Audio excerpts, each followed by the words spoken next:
Almonte, Here. Commissioner Jose Aranda, Here. Commissioner Alonso Carmona, Here.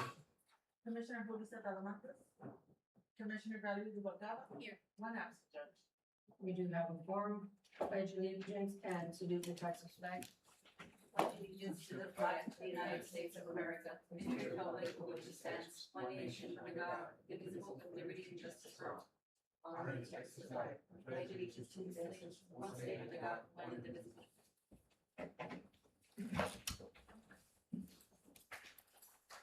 The testimony of both the presenters, please be advised that you are here to present today, that you are under oath before the Commissioners Court. 1.5, public comments. I want to let the constituents know from precinct 4, 5, and 7 that we were not aware that they were distributing free commodities. Nobody called us. Our commissioner didn't call us or was raising or give us a call. But I did notice that the surrounding areas did get them except for my precinct. Also mine. On that. You have a public comment? Yeah. Same as Commissioner Reupload. We were not notified.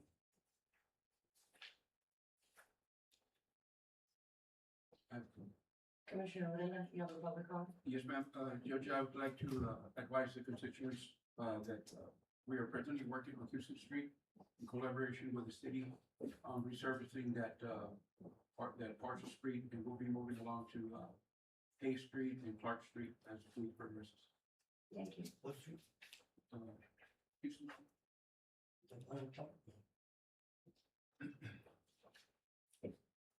And I have one last public comment, Mrs. McDaniel. It is an official statement from the county judge's office in conjunction with emergency management. To the residents of Dimmit County, the safety and well-being of our residents remains a priority of Dimmit County. In the interest of transparency and to ensure our community receives accurate information, I would like to provide an official update regarding the recent reports of a possible oil spill affecting Turkey Division, Residuo Creek, and Midway Park areas. On July 18, 2026, the Commissioner of Precinct 1 notified Dimmit County Emergency Management and my office a potential oil spill near FM 1433. Emergency Management notified Texas Parks and Wildlife, and once water levels allowed safe access and resources assessed the area for possible contamination. The county was further advised that if oil contamination was reported or suspected to be associated with oil field operations, the responsible oil field entity would be required to contact the Texas Commission on Environmental Quality, TCEQ. The county requested that any applicable case number and updated information be provided so that we can continue to keep our county and community informed. On July 31st, 2026, Commissioner representing Precincts 3 and 6 notified my office of additional calls, photographs, and videos from constituents reporting what appeared to be oil in the water. With guidance from the Texas Division of Emergency Management, TDEM, Dimmit County Emergency Management, we immediately, coordinated with TCQ and Lone Star Hazmat to begin the appropriate investigation and testing process. A community meeting, emergency meeting, was held to inform residents of the report received and protocols being followed. Lone Star State Hazmat subsequently collected water samples, which were submitted to a laboratory in Houston on August the 3rd, 2026 for testing. At approximately 9:32 a.m. on August the 12th, Dimmit County received the official laboratory results confirming that there was no oil, again, no oil, was detected in the samples collected from the testing waterways within Dimmit County. We understand that these reports cause concern throughout our community, but please be assured that Dimmit County, my office, and Emergency Management Coordinator followed the appropriate protocols from the initial report through the receipt of the official laboratory results. We thank our commissioners, emergency management personnel, state agencies responding, resources, and most importantly, the residents of Dimmit County for their patience, cooperation, and understanding throughout this process. Thank you.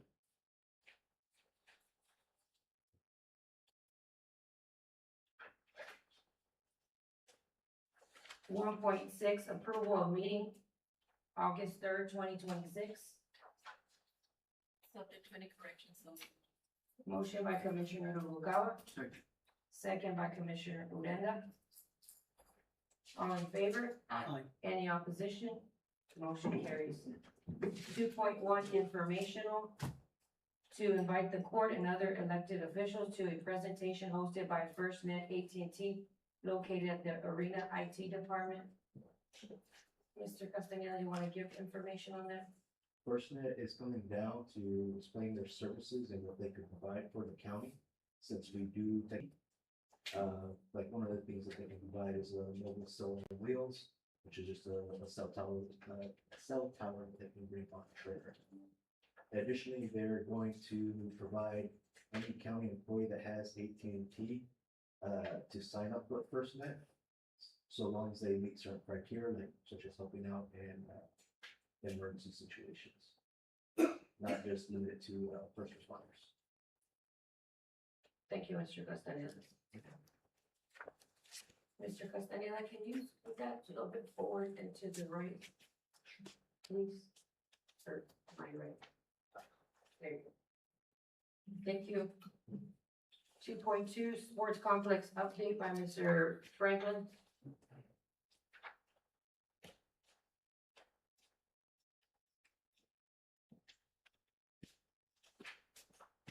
Morning, Judge, Commissioners. Morning. For the record, Keith Franklin, representing Dimmit County. I was asked to come today to present and answer any questions that anybody might have regarding the Dimmit County Sports Complex project, but just to give everybody an update, I've been helping out for a couple months now. Just trying to get everybody on the same page as far as the various general contractors involved in the project. As you all know, primarily the contractor out there is Catamount, but also hired Geo that did the turf for the fields, and then another contractor that did the playground. And we were presented with a lot of issues whenever it came to these different contractors pointing the finger at who's responsible for what on the job site. And so we've worked through many of those issues. The architect on the project certified it substantially complete as of July 6th. And then since that time, we were working through the punch list and everything to make sure that everything was there that had to be completed for it to be finally complete. And that's when the flooding and everything took place. And this, of course, was not the priority for a couple of weeks in there. But then since that time, the county has also completion. So the project is substantially complete. The job site now belongs to the county, subject to Catamount's completion of their punch list items, turf, landscaping throughout the project. But what they have determined is because there are what we believe are design issues with the civil engineering plans, or what we've learned, not what I believe, but because of that, there needs to be a new drainage design that's going to have to be installed before the turf landscaping is installed on top of that. And so I'm not the expert when it comes to that stuff, but happy to answer any questions. That is the current state of things with the sports complex project. Ready to be open? It is, it's what you're gonna see out there, and what Mr. Martinez is working on is cordoning off those areas. There've already been T-posts set, and there's gonna be construction fencing that goes up around those areas with signage not to cross the barriers in English and Spanish. And as Geo completes those, there's like little islands throughout the park where the turf landscaping is going to go in. And as they complete those areas, obviously the temporary fencing will start. It is substantially complete as certified by the architect. It is substantially complete as certified by the architect. because he did the design, he knows whether his design has been substantially completed or not, by Catamount. There are, you know, a number of those that still have to happen. Many of them are cosmetic. Correct. But for the most part, it is substantially complete, as certified by the architect. Because he did the design, he knows whether his design has been substantially completed or not. And I understand also we got the ADA approval as well. Got the ADA approval. Certification as well, correct? That's correct. It's all been done by those inspectors, with a walkthrough, and they've certified, their part of it as well.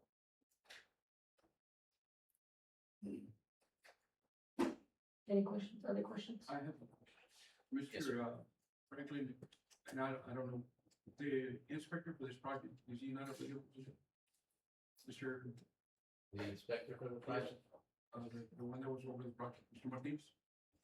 Oh, I know that he's out there He's actually out there, I know they're putting up the the construction fencing and stuff, but So, I'm a little concerned, and I guess I don't understand, you're saying there's gonna be fencing placed, temporary fencing? Is it gonna be a ribbon or actual fence? as I understand it, the recommendation, and what Mr. Martinez is doing is putting up that orange like net construction fencing. It won't be just like a caution tape or anything. I think that was an original plan, but in order to increase safety measures, he's going about putting that orange construction fence. Okay. And that was a concern because of, And also just to piggyback off Mr. Franklin, Commissioner, Uranda, excuse me. We are in the process of interviewing for what we're Pereira, calling it sports complex attendance, to be monitoring the area during the time of the park being open, so that we can also affirm that people are not going into the landscaping areas that are closed off. well, I guess my concern more is the children. Like we all know and understand, they get distracted, they get to where they're playing, and all of a sudden they end up in areas that perhaps are not safe for them to be. That's my concern. Right. That's why I was asking. It's similar, Commissioner, parks or other places like a renovation project is what it's gonna look like, even though this is a brand new construction. But where parts are, like in a school, for instance, that is being renovated or a portion of it, they still have school, but that park will be like, cordoned off so that children can't access that area. So this would be similar to that in the sports complex. So, my other concern, Mr. Franklin, with that punch list being brought up and, the county accepting this project, are we at this point liable for anything else that was unidentified during the punch list? There's actually, since that time, you're still able to supplement the punch list. Obviously, the contractor has to accept it. It's been supplemented at least once, maybe twice, since that time, since the, punch list was originally accepted with no objection by, Catamount. So if there are any remaining items, the punch list can still be, supplemented. And to include, I know one of the major concerns recently was with, the parking lot. And that is in the punch list and has to be, remedied. The asphalt? Correct, yeah. So any of it that failed, any testing will have to be removed. They can do it in pieces, if they have to, or if the county wants to shut down the park for those days to replace that and then redo it, whatever needs to happen, but that's in the punch list that's been accepted by Catamount. My last question, Mr. Franklin, is, do any of the deficiencies that are identified in the punch list, do they present any type of safety concern to the people that are going to be on location? Not to my knowledge, Commissioner, like we said, those inspectors have been out there and their primary, concern is the safety of the park before they turn it over to their customer. Obviously, the customer's intention is gonna be to use what they built. So as far as I know, after that, they didn't see any concerns for the safety of anything. Obviously, there's still, going to be, those punch list items will have to be completed. If there's any part of that, for instance, like any replacing, or replacement of the asphalt in the parking lot, that will have to come back and get re-inspected again, potentially, then someone will have to re-identify at that time, this is something new, whether it's safe or not. Well, Mr. Franklin, honestly, I'm not so concerned about the parking lot, because that's just a drivable area for vehicles to drive on, people to walk on. I'm more concerned about areas that you and I know of, like the merry-go-round where your foot can go straight to the bottom of the That ditch. was fixed already. I understand. Let me explain what I'm trying to get to. My concern is the safety of the people.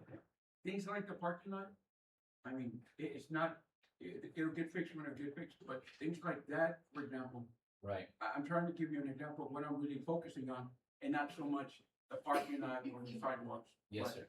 The things that can create a safety concern or issue for the people. That's Yes, it. sir.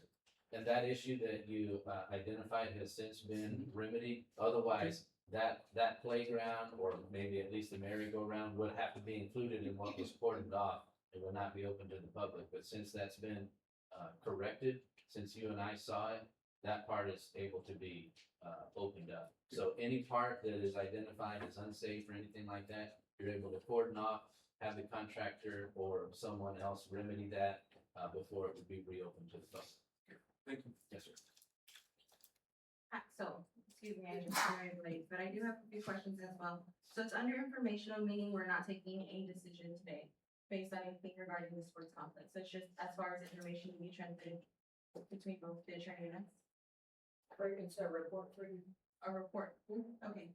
So I think where I kind of held off and stand off was just the non-transparency of what's been going on in the sports complex, because as I mentioned right now, the merry-go-round having issues, I wasn't aware that there was anything to that extent. Now, I have been aware of molding. I know that I walked through it and there was mold in certain areas. There were certain pieces that, where the glue didn't lay directly down on the bottom. There was a few things that we saw that were more cosmetic.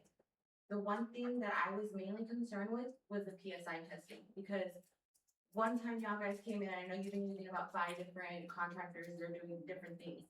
But one time they came in, they asked for more funding when it came to PSI testing, which was for the concrete. We never got a definitive answer of which part of the structure was failing those tests and why more funding was needed to see. We never saw the results afterwards to see if they even passed the testing, even after we agreed to fund more for the PSI testing.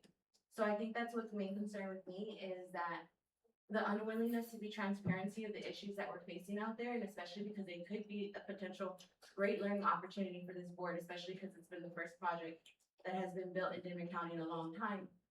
We wasted a lot of time not being able to learn from these structural failures and how we went about the process of constructing this facility. But I think my main concern still remains of, we really don't hear about things unless it's kind of through the grapevine, a little bit of mistakes being done. So I know that you said the punch list. How do we know that that is going to be safely done? And are inspectors from the contractor, or are we hiring an outside source to come in and re-inspect it? Because I think at this point, I believe we need somebody that's not within or tied into any of these counties to come in and inspect the project to be able to tell us if it's safe or not. Yes, I'm gonna, if I miss any of your questions, just, ask me again, but, first of all, on the inspectors, those do come from outside, so it's the architect, an MEP and an ADA inspector, those had no affiliation with any of the contractors. They So did the may I ask inspection. who contracted the inspectors? Was it Dimmit County or was it the Dimmit County. project contract? Okay. So it would have been Mr. Martinez. Yes. Okay. And then, on the PSI testing, that was related to, we spoke about it just a little bit ago, that was related to the parking lot. There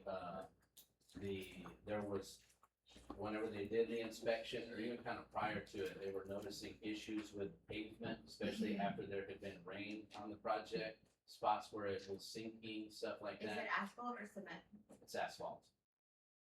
And so they did I the, thought PSA testing was related to only the concrete, like the pressure for of how much the concrete took to be able to collapse in that sense. And I thought that that was on the baseball field. The last time that we spoke, I asked you about it and you said, no, that was for, I believe there's something on the bottom of the baseball field or something. That's why they were waiting to lay the turf on there.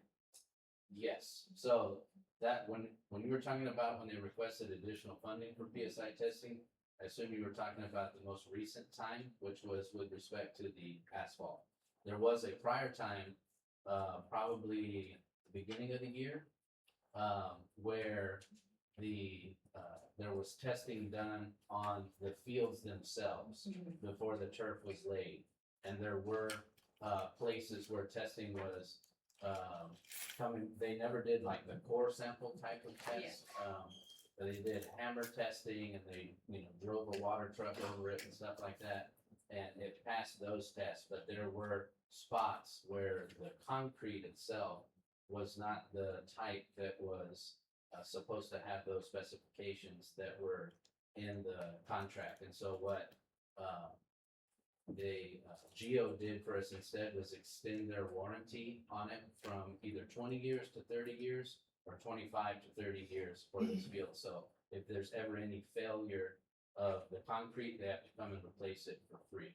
But it's not a safety concern because it's not structural. It's just what's out there on the field. So that was PSI testing that had been done previously. And then more recently, it was with respect to the parking lot. Yeah, because the last time I spoke about it, when it was the funding, that we spoke and it was over the fields, and I think we used the comparison of like, if an ambulance needed to drive on the fields for any type of emergency, that's where we would run into some of those structural, I guess, struggles that we would kind of run into. I'm concerned about just not seeing any of the reports. I know that we spoke and me and you spoke and I said, hey, there's 3 weeks left of summer. If there's any possible way that I can fully with confidence saying that the facility is safe for kids to enter, because at this point, you're asking us to be able to vouch and say that the facility is safe. And I'm unsure if I'm willing to take my own children out there, and I have small children, and trust me, I would love for them to have the opportunity to enjoy the facility because it is a great facility, and I do commend, even though there was a lot of difficulties throughout the process, so we heard of, I do appreciate the wantingness to come out here and provide this for the kids in the community. I've been one to support the complex since the very beginning, whether it was water restriction issues or anything like that. Anything I needed to do to be part to make sure that it came to fruition, because at that point we had already kind of been halfway through the project. I definitely stood for it. The only thing is the unwillingness to be transparent and hearing some of these structural things, because we can go from PSI testing of the parking lot, but then we had a different conversation and I didn't know anything about the parking lot. Which, I mean, at that point, if we did want to be nitpicky, we can say that even if we do open the facility and there are structural changes within the parking lot, it'd be hard for them to tell it if it was because it was an error on our part or their part. And we're gonna kind of get into more legal issues rather than waiting for us to make sure that everything is complete and we have full transparency of everything. With that being said, I'm still not against opening it. I just feel that we need all the proper documentation to make sure that the PSI testing of the building passed, of everything that's out there, that it is not a safety concern for the children, because it's very hard for us to, as parents as well, to go out there to a facility and you want us to have full faith that everything is absolutely correct. And if you're asking for my opinion to make sure that it is, I would want to make sure that I saw everything to make sure that it was safe for my own children to go on there before I allow anybody else's children to go out there. I didn't hear anything about the road. I didn't hear anything about the merry-go-round. I do know, like I said, there was molding inside one of the buildings when I went in at one time. There was a leak that was there. I've only walked the facility one time, but there was a few things that was more structural challenges. I know that the drainage for the water was also one that was a potential things, but all those were mainly cosmetic. There was an area where the chain link fence didn't look like it was tied in all the way, and I did mention that to the contractors as I was there, and they said that they'd be willing to kind of fix some of those things, but I just want to make sure that somebody from Dimmit County is making sure that the punch list, somebody that has qualifications as well, knows that the punch list is being completed and that it's somebody that's not tied into any of these contractors, because at this point, everybody wants to get paid and get out of here, and I know me and you had a discussion. So if that's the case, we just want to make sure that Dimmit County gets a product that we deserve and that our children deserve. And if we're going to put as much money as we put into it, I want to make sure that it stands the test of time and it's something that we can enjoy for generations to come. Other than that, I look forward to reviewing absolutely everything that you provided. Judge, is there a checklist or something? Commissioner, just so you know, we just read before you got here, Mr. Franklin did advise the board that it did pass inspection already, and it passed the ADA inspection and the inspection. So all those inspections have been passed already, and it has been, approved for usage, and that it's safe with the exceptions of cornering off the landscape area that has not been done, because they need to redo the drainage on the landscaping area. So that's what Mr. Martinez is actually working on right now, is getting, the areas of landscaping cornered off already. Well, I appreciate the notice that all the checklists are done, but I don't see any. I don't have them here in front of you. I don't have them myself, Mr. Martinez. We can get them from Mr. Franklin. Because Mr. Martinez has, as the project manager, he has all that stuff, and we can get that to you if you need. Yes, because I thought we would be able to see today as well as a checklist of everything that was approved by the inspections. And right now, we basically just had to kind of take your word for it to say that it is done, because we don't have any paperwork or documentation saying that. Yes, I can send that to you, Commissioner. The certificate of substantial completion has the punch list attached to it that has to be completed before it's finally complete. A lot of the cosmetic issues that you identified are in there. Many of them have been completed since that time, because it was actually signed by the architect on July 6th. And that's the beginning of July is when they had their walkthrough and inspection of the project. So a lot of that punch list has already been completed, but you do have someone who that we have hired, Dimmit County has hired independently, that's in charge of all that. And that's your project manager, Mr. Martinez, who's out there right now, the judge said, cordoning off those areas where the turf landscaping still has to go in. I'm not aware of any mold anywhere, but if there is anything, I'll send you the punch list. If there's anything that you don't think is there, whatever, we can have them look at it, just to make sure that something, that shouldn't be there is removed or alleviated. So when is the expected date to open the facility? I believe as of right now, as soon as this Friday would be, because I think y'all start school on Monday, is kind of the target that, Mr. Martinez has to complete all of that. It has to be staffed. You have to have the appropriate number of people that can be there, to make sure that folks are safe whenever they're out there at the park. Those things, so long as they happen this week, it can open as soon as Friday. So you're opening the facility without presenting the, I'm not opening anything. I know, you're gonna open the facility then without presenting the court with the approved certificates. I anticipate opening by Friday based on the recommendation of the architect, based on all the reports that I have received, from all the experts, that it's ready and able to be open. That's my anticipation. I can send it to you, Commissioner, the certificate of substantial completion with punch list attached. Have we completed the checklist through the county auditor to make sure that all the photograph and everything is done for the release of funds as well, or? Yes, he's been involved throughout the process. So are we gonna receive a copy of that as well, I don't, of what's been turned in as far as that? Basically, everything that he submits is what we use. What No, they submit. remember Dimmit County has our own checklist of completion form of projects, where we have to take pictures of certain areas to make sure that certain things are completed before we release funding from. And that comes from the financial side from us. Did we complete that? Yeah, the only There's Not completed. there's a retainage fee in the contract, Commissioner, that we will not release those funds until it's 100%, the punch list is 100%. So there's still a retainage fee that is owed to Catamount that will not be distributed to Catamount until it's been complete. The punch list is 100%. So in regards to that, yes, you're right. We're gonna have pictures, we're gonna have everything. All of that's gonna be submitted before final payment. We're not gonna give final payment until everything is 100% completed.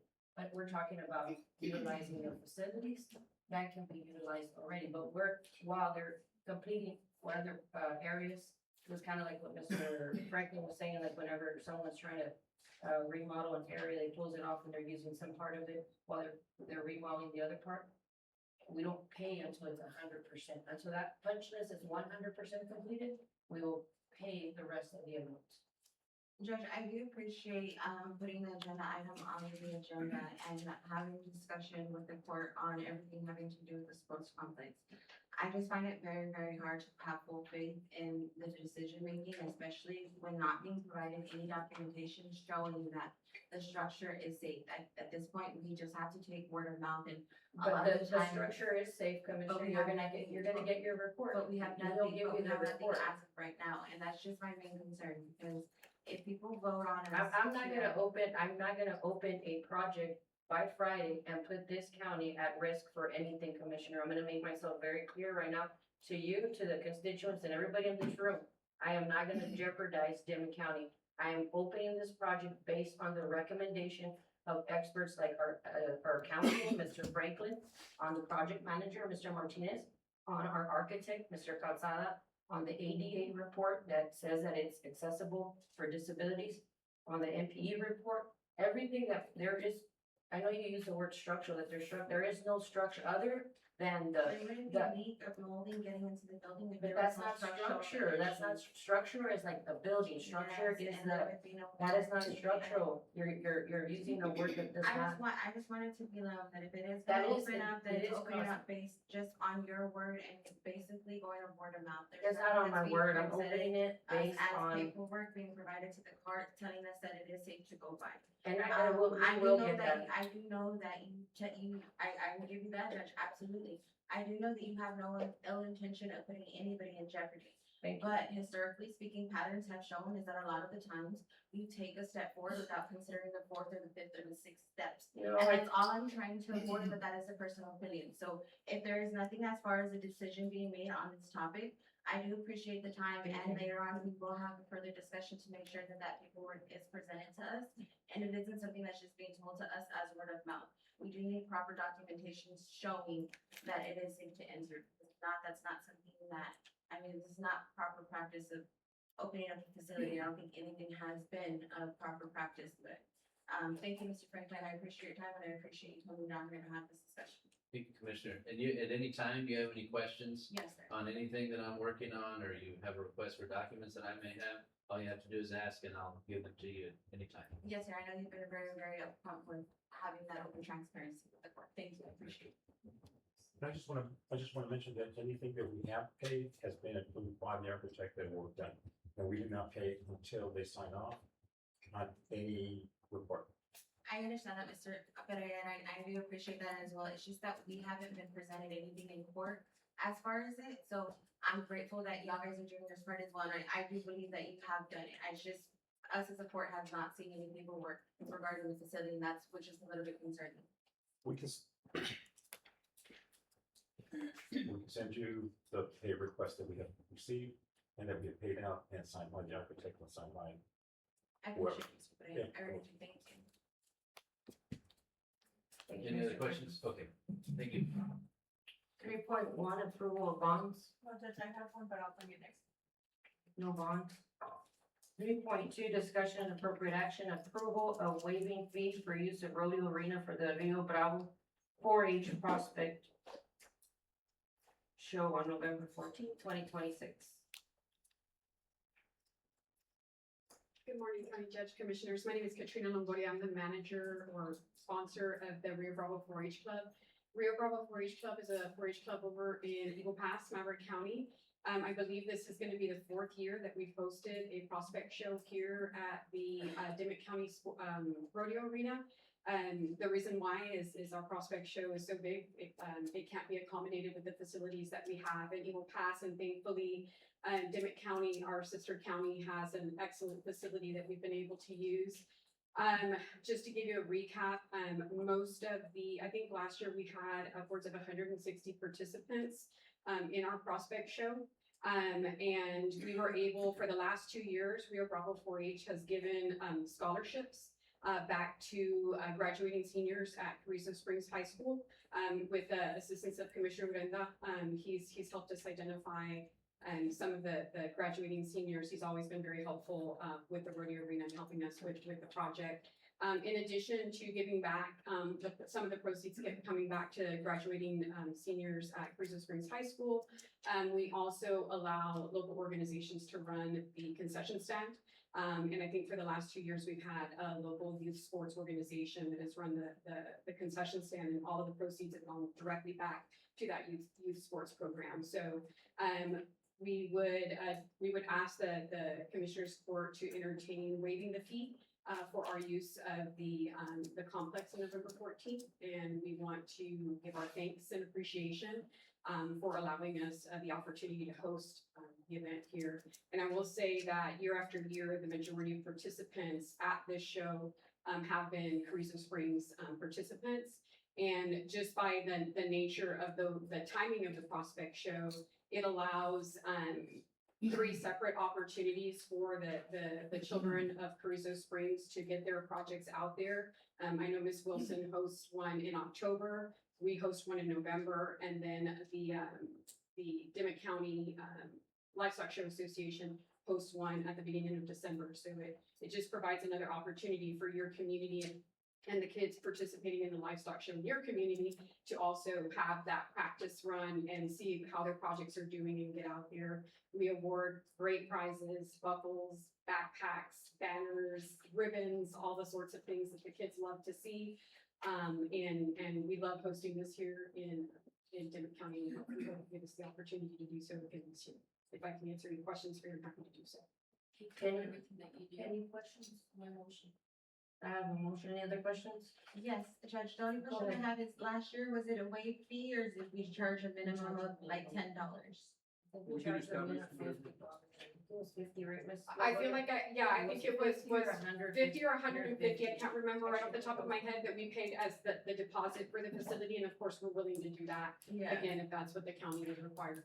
I would say it just keeping it the same as the 4th consecutive year, just making sure that we do get that $50 deposit, just because there does have to be some transition for legal purposes. So if, we'll follow the same pattern as last year, $50 needs to be covered, so we don't want to contribute. Give me 1 second, because Commissioner Noguera had a motion, and I don't think that was her motion for you changing it. Second. I have a motion by Commissioner Noguera, second by Commissioner Talamantes, all in favor? Aye. Any opposition? Motion carries. I'll cover the $50. I told her that I would cover the Thank you both, and we really are grateful for the opportunity to host it here. You have a beautiful facility and really works for what we do, and Commissioner, we really appreciate, he always gives a helping hand, helps us set up, get everything ready to go, so that the facility's in tip-top shape, and so we do really appreciate y'all's willingness to help our program out. So, Thank you, thank you appreciate very it. much. 3.3, discussion and appropriate action, approval of interlocal agreement between Webb County and Dimmit County for autopsy services.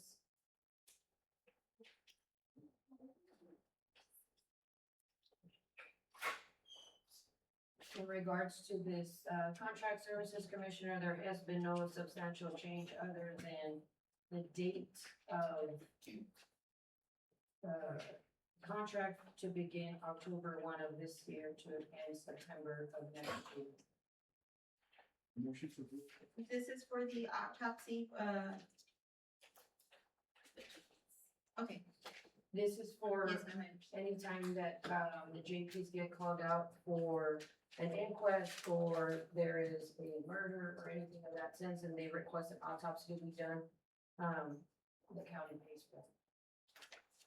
Any other questions? Second. I have a motion by, was that you, Commissioner Uranda? Yes, ma'am. Commissioner Uranda, second by Commissioner Alonso Carmona, all in favor? Aye. Any opposition? Motion carries. Item 3.4, discussion appropriate action, monthly report from JP's Precinct 1, Ms. Sonia Guerrero Perez for the month of June and July. I'm going to table that item. She did advise our office that she was gonna be unavailable today. Second. Second by Commissioner Alonso Carmona. All in favor? Aye. Any opposition? Motion carries. 3.5, discussion and appropriate action, monthly report from JP Precinct 2, Mr. Alberto Esquivel for the months of May, June, and July. I am going to motion, he did advise our office, and for the record, I believe he will be out of office for the remainder of the month of August. Second. second by Commissioner Alonso Carmona. All in favor? Aye. Any opposition? Motion carries. 3.6, discussion and appropriate action, monthly report from JP Precinct 3, Ms. Leticia Hernandez for the month of June and July 2026. Motion to table. She did advise our office that she is ill, so I want a motion to table this item. Is that your second, Commissioner? Yes, ma'am. Second by Commissioner Noguera. All in favor? Any opposition? Motion carries. 3.7, discussion and appropriate action, monthly report from JP Precinct 4, Mr. Alfredo Martinez for the month of June and July 2026. Judge Martinez. Good morning, Your Honor, Commissioners. Morning. Good morning, Mr. Judge Martinez.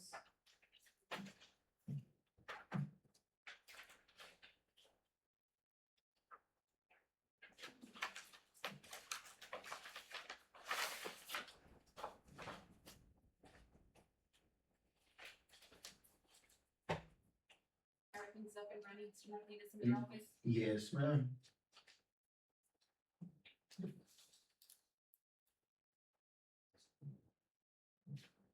Judge, I noticed that for your June revenues, you did have an increase in approximately $10,994. We have numbers for July, or we don't have those yet, Judge? They're there. Let's see. $7,922.15. You see it? For July? That's in the back. I have it, Judge. Okay, 7,000. yes, because on, June it was, Yes, sir, I got it. Thank you, Judge. I Okay. just- Excuse me.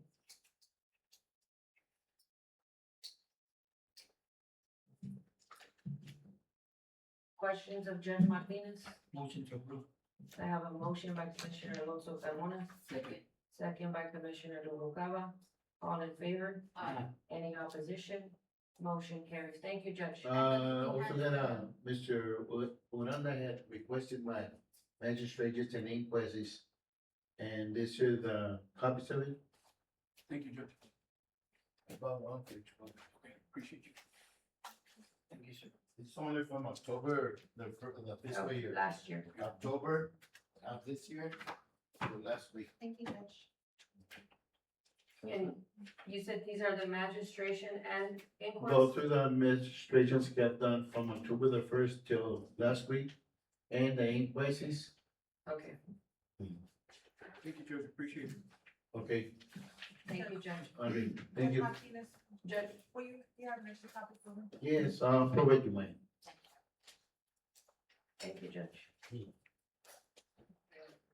3.8, discussion and appropriate action, a monthly report from the district clerk, Ms. Marisela Gonzalez, for the month of June and July 2026.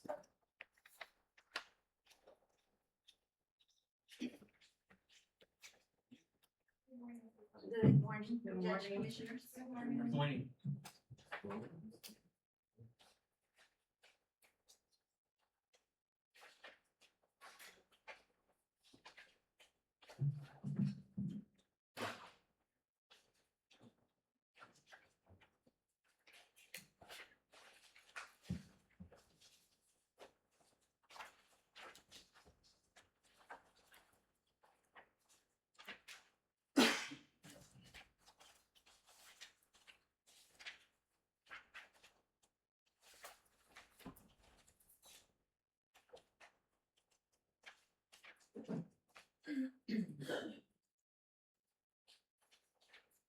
Questions of Ms. Mari? I see you guys are busy in June. Yes, we will. That's great. Motion to approve. I have a motion by Commissioner Talamontes, Second. second by Commissioner Noguera. All in favor? Aye. Any opposition? Motion carries. Thank you, Ms. Mari. Thank you. Have a good day. 3.9, discussion and appropriate action, monthly report from County Clerk, Mrs. Claudia McDaniel, for the month of June and July 2026.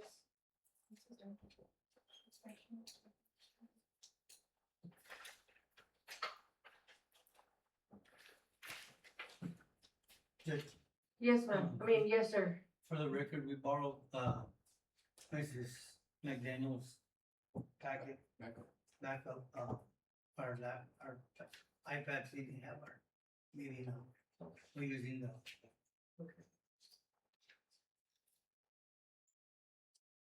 Questions of Mrs. McDaniel? Motion to approve. I have a motion by Commissioner Alonso Carmona, Second. second by Commissioner Noguera. All in favor? Mr. Gonzalez, Motion carries. I'll get the copy from Mr. Martinez when I get back to my office. Judge Martinez submitted the number of magistrations and inquests he has done since October of 2025. 3.10, discussion and appropriate action, monthly report from Dimmit County Assistant Fire Chief, Mr. David Torres, for the month of June and July of 2026. Good morning, Judge, good morning, Commissioners. Morning. As you can see, for the month of June, we had a total of 16 calls. And for the month of July, we had a total of 17 calls.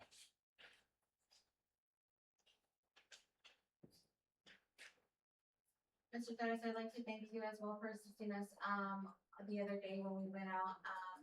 Thank you so much. I appreciate your work. Yes, ma'am. Not a problem. Thank you. Questions, Mr. Torres? Go ahead.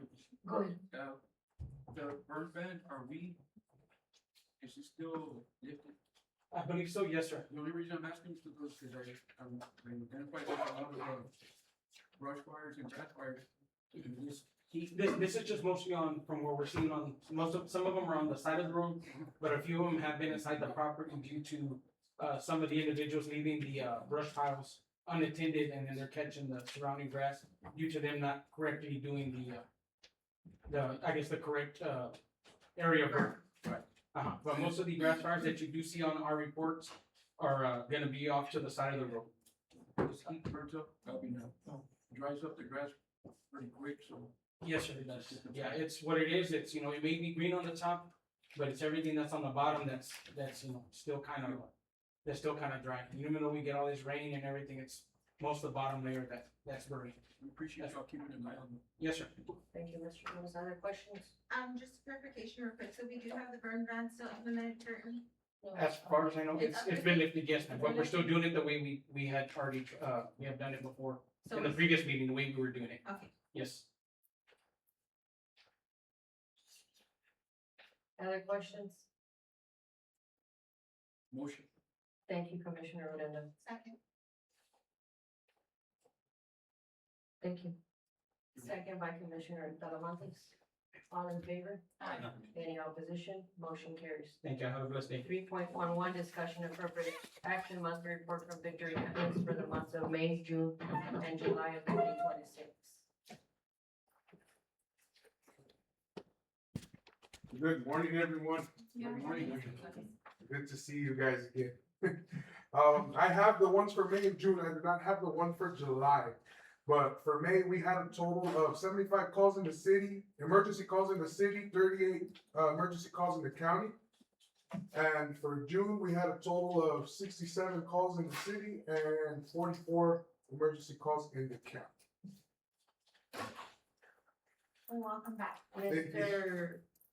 Olivares, is it still pretty prominent in the number of calls by the city over the So- county? Yes, ma'am. Yes, ma'am. So far. What is it, like a 2-to-1 ratio? Awesome. I think it's 3-1. 3-to-1? It's, yeah.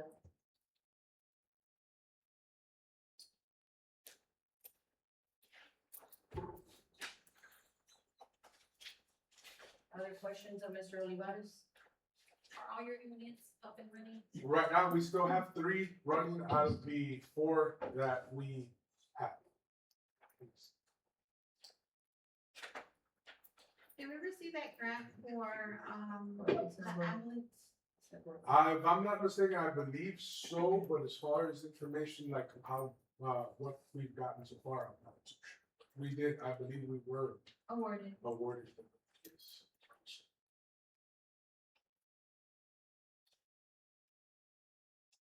Any other questions? Motion to approve. Motion by Commissioner Ocala, Second. second by Commissioner Alonso Carmona. All in favor? Any opposition? Motion carries. 3.12. Thank you. Thank you. 3.12, discussion and appropriate action. Quarterly report from the airport for the months of April, May, and June. I have a motion to table by Commissioner Alonso Carmona, Second. second by Commissioner Odena. All in favor? Aye. Any opposition? Motion carries.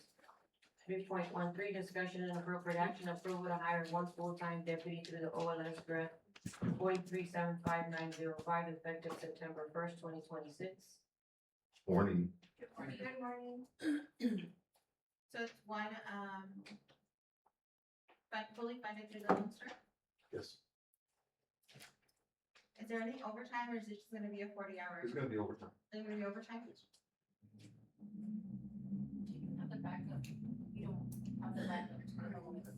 I need to make sure that it pays for the French benefits and everything. Yeah, so I'm gonna, we're gonna do the budget adjustment, because the, what was it? Fringe, I didn't add it. So completely for the 42nd. So we're just gonna do a budget adjustment to fix it. Or to put it where it should be. Would it be a budget adjustment or is it gonna be an amendment? It's a budget amendment with this governor's office. So are we allowed to approve it now or until it's done, right? Until when? So like, it's a budget adjustment with the governor's office. So we have to send it to the governor's office first, because if the governor's office doesn't approve it, then it doesn't need to come through us because the Because governor, it's OLS. it's OLS, yes. So then motion to table until we receive The adjustment, the budget Budget amendment. amendment. So the budget amendment, because it goes through the governor. It's a OLS, anything like OLS grant, we just accept the grant. Anything that we wanna do adjustments or move within the grant has to get a pre-approval from the governor's office first. So we're gonna make sure that we allocate the funds within the grant and not within the county. The county doesn't pay for anything with the OLS grant, it's just specifically OLS. I guess I'm just a little bit taken back, because I know that we have certain employees that are paid through CAT grant and have Dimmit County. And I think that that's where my little confusion is coming from, is if we're doing a budget adjustment No, with this- the grant. This position that Constable Lopez requested is fully funded by OLS. It has none whatsoever to do with the county in So terms I of, believe what he was awarded in French was about 11,000. He's stating that he needs at least 20 for French. Or plus 20. why Constable? Have you calculated with the fringes? Yes, but he's gonna be 24,000. So he wants to take it from a vehicle that he was awarded through OLS, he's gonna take it out of there to move it to the French. So But he then- has money in his budget, he just needs to allocate it. Correct. And I was gonna say, but the adjustment would be within the grant funds, not Yes, through. Yes. Yes. So, Is, And everything is grant funded. is that all right to do, take it from the vehicle? Yes, into the- we've done, It won't, so what happens to the rest of the he money? can move it to wherever he sees fit. At the end of the day, it'll be in the governor's office whether they Yes. approve that Oh, or okay. not. Yes. Cause it's been done before, but I mean, the governor's office could say this year, we don't wanna do that, and they say no, then it has to stay where it's at. So regardless, whether we approve it or not, it still goes to the government. Correct. Yes, correct. So, we Correct. can- okay. we so can- can we motion to approve pending the approval of the governor? Yes. Motion to approve pending the approval of the governor. I have one motion by Commissioner Talamantes to approve, Second. second by Commissioner Odena. Any other discussion? How long will it take if we approve it and then it's a no? It's about anywhere between 2 weeks to 30 days. It just depends. Usually it takes a couple of days, sometimes it takes a week, yeah. But if he doesn't get the approval, then they just come back to court, because at that point, then it wouldn't be even fulfilling that end of the agenda, so. They would still have to come back if they didn't get the approval. But usually they approve it. I haven't had them deny. So are we gonna hold off until we get the approval of hiring the person? I think that was the question. Yeah. Are we gonna hold off of employing the extra deputy until we do get the approval? My personal opinion, it messes up the numbers because it starts on September 1st. So if we start later, then we're gonna be left with that money. I understand. Yeah. Okay. Or, I mean, As long as you didn't see a conflict, that Yes. they won't remove it, that's my thing. Yeah, no, they usually approve it. I've never had anybody deny. Okay. I have a motion by Commissioner Talamontes, who second? Me. Commissioner Odena, all in favor? Aye. Any opposition? Motion carries. 3.14, discussion and appropriate action, approval to hire a reserve deputy constable. Back constable precinct 1. That's gonna be the same person I'm gonna, hire. I just wanna get the paperwork started. And then.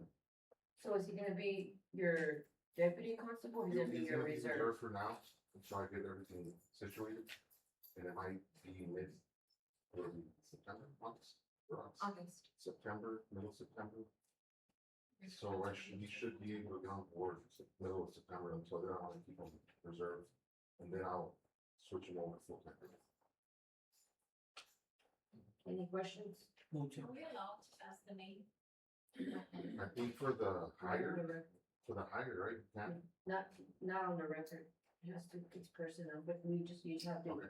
by constable, the laws that, you require to come before commissioners court to ask for a deputy reserve. Motion. We see some we see new deputies every time driving around. I mean, you can ask them Just off to the make sure, record, yeah. you can ask them off the record. Constable, I have a motion by Commissioner Alonso Carmona, Second. second by Commissioner Odena, all in favor? Aye. Any opposition? Motion carries. Thank you, sir. Thank you. 3.1, discussion and appropriate action, approval for County Judge Martha Ponce to attend the Texas College of Probate Judges on September 2nd through the 26th in San Antonio. So moved. Motion by Commissioner Alonso Carmona, second by Commissioner Odena, all in favor? Aye. Any opposition? Motion carries. 6.1, discussion and appropriate action, approval for County Treasurer Oscar Ortiz to attend the 78th Annual County Treasurers Association of Texas Conference in Conroe, Texas. Judge, I see that this number, do you want me to correct the number in your minutes, or do you? Yes, it's supposed to be 3.16.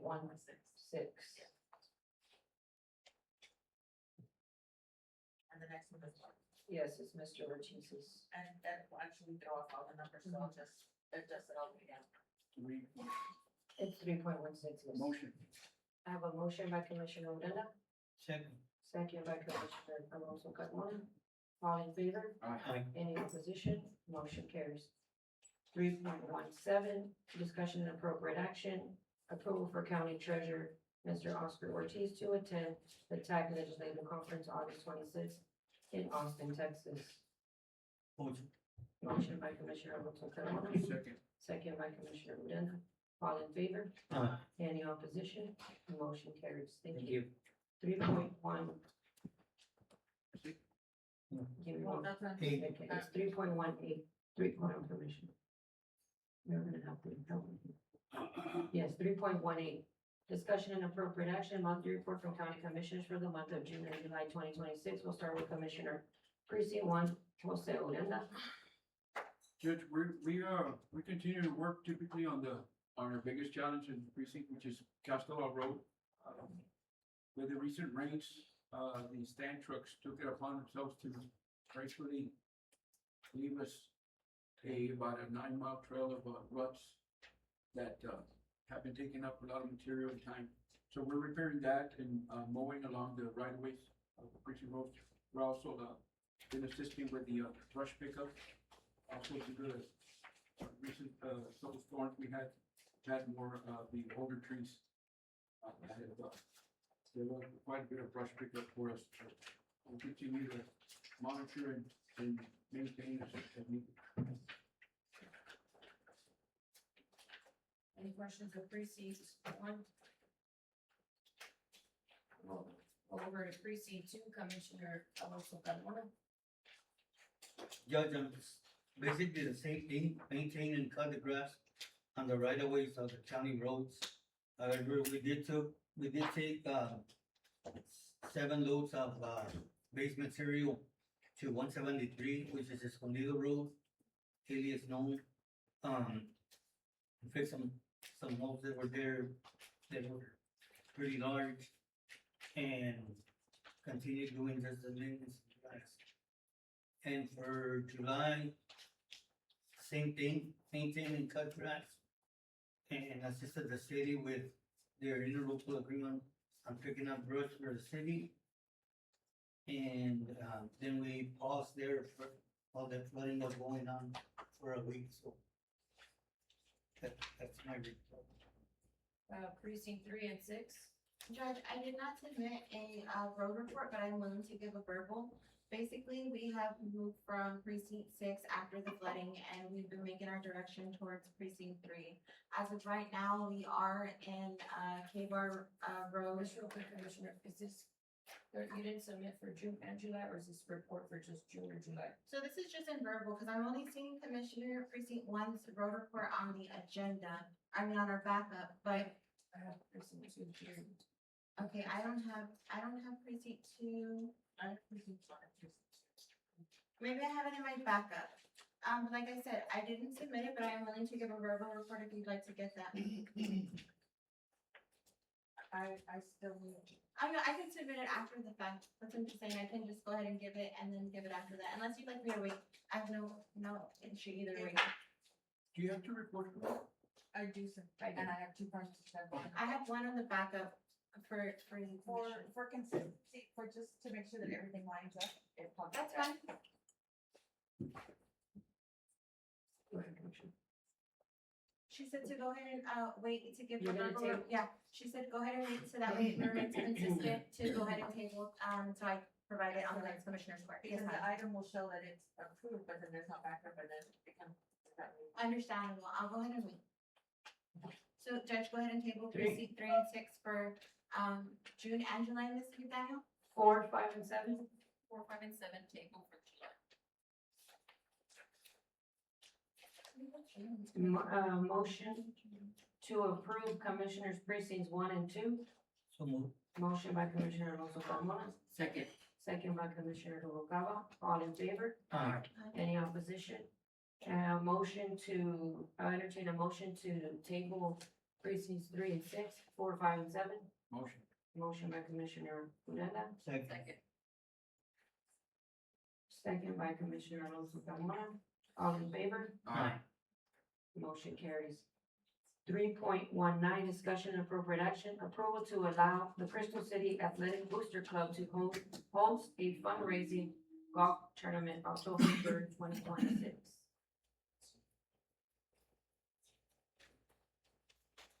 The Commissioner, my name's Eduardo Gutierrez, the Crystal City Athletic Booster President. Right now, we have a thing going on with the athletes where if there's no funds, these games can get, forfeit, we won't be able, I mean, it's more for mileage, the meals, we have to provide, or they provide their own, unless they raise it. Now, I was coming to you guys to see if y'all can help us out as far as maybe waiving the fees for the golf course, to have that tournament to see if we can benefit for the athletes, so we don't take anything away from them. Mr. Uranda, have we done it before? Because I know that we have contract with the school district. So, I was gonna So, say, can't the school district? Commissioner, we do have a contract. We had a contract with the school district in Crystal City. However, because of their financial circumstances, they have contacted us and said that we were not going to continue with the contract. What we have here, And then you're a separate I'm entity separate though, from yeah, this. you're yeah, separate. this contract specifically, the one we're talking about specifically for the golf team. This is for the boosters, which in a way they're related because it's a sport. Yeah. What we have here is we have a situation of our neighboring community going through a situation financially. And, I've had several phone calls from their administration and from the president and from members of the Booster Club. And I feel that You're the president of the he's commission. the president of the Booster Club. They are a 501c3 organization. And, my advice to them was to bring it up to Commissioner's Court for transparency reasons and to allow everybody on the board to understand what they're requesting. And at that point, we could decide how we could help. My personal opinion is, we're here for the youth. And this is our neighboring community. We do have a lot of individuals that play golf at our golf course from Crystal City. And they hosted several tournaments and they bring in and assist with the revenue that comes into the golf course. So with that said, and specifically because it's for the youth, this is my motion. I would make a motion to allow, if under these circumstances, this organization to go ahead and utilize the golf course for a nominal fee of $100 for the day, which, by the way, the golf course will still acquire the sales of any type of drinks or snacks that are sold throughout the tournament. They are allowed to bring in food traders to sell food because it would help their revenue. And since we do not sell food, they're allowed to do that. Is that your motion? That's my Commissioner, motion. I just have one question. Can we do, this is just me, it's up to the commissioners, but can we do $50? Sure, I was about to say to remain That's- consistent that's what we with, did. yeah, to absolutely. remain consistent with another neighboring county with the arena, to keep it at the $50, just to remain consistent. But I think the only clarification that I wanted to know, is this a one-day event or is this to It's a utilize one-day okay. So I don't know if you were gonna, so are the kids still gonna be able to utilize the golf course even That's though the another, school that's district? another, that's another contract that we're fixing up. Ms. Hyman, as the manager, is going to bring up to Commissioner's Court and allow Commissioner's Court to make a decision on how we want to go about that. Make the motion to use, that they're allowed to use it for $50 and not pay the $50. I have a motion by Commissioner Noguera, Second. second by Commissioner Odena, all in favor? Any opposition? Motion carries. Thank you, Mr. Gutierrez. Thank Alright, you. thank you. And you guys are doing a good job over there in Crystal City. I do see a lot of kids up there, trying to advocate to raise funds. So we wish y'all guys the best and anything we can do to assist. Thank you. Thank you. Yes. 3.20, discussion and appropriate action for Commissioner Precinct 1, Jose Urenda, to attend the annual CJC Texas Conference October 5th in Waco. Now, Ms. McDaniel, for the record, I'm not yelling because I want to yell, and yell because my mic does not want to work, so it's good, Bob. I'm just gonna raise my voice so that the Motion to thing approve. can hear me. Motion. I have a motion by Commissioner Alonso Carmona. Thank you. Commissioner. He says he's louder than me and he doesn't need a mic. Commissioner Alonso Carmona, can you hear me? Y'all can hear me? Okay, thank you. Is there a second? Second. Second by Commissioner Noguera, all in favor? Aye. Any opposition? Motion carries. 3.21, discussion and appropriate action, approval to reimburse Commissioner Precinct 3, Melissa Talamantes, for attending the 2026 CJCA Conference, July 20th in Montgomery, Texas. This reimbursement will also support consistency with the current administration's pattern of decision-making. Precinct 3. Motion. That would work. You have a second? Yes. Here you go. This is, you pass from Ms. down to Ms. Daniel.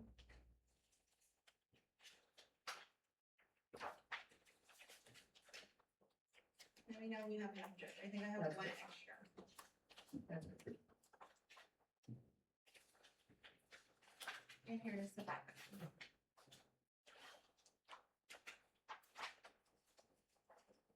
You can take mine and pass it in. So I've submitted everybody's approval on the minutes showing, all the approvals that have been, approved through this Commissioner's Court for training. I also submitted my transcript showing the classes that I took that day. It was a total of 7 classes, and my certificate showing that I received those 7 hours of completion for the Montgomery conference.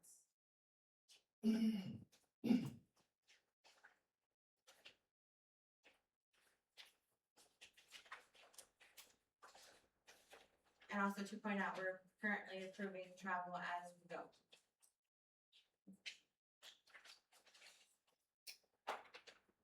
Questions? Is there a motion? Motion. Motion by Commissioner Odena, Second. second by Commissioner Talamantes. All in favor? Aye. Any opposition? Aye. Aye. Aye. Motion denied.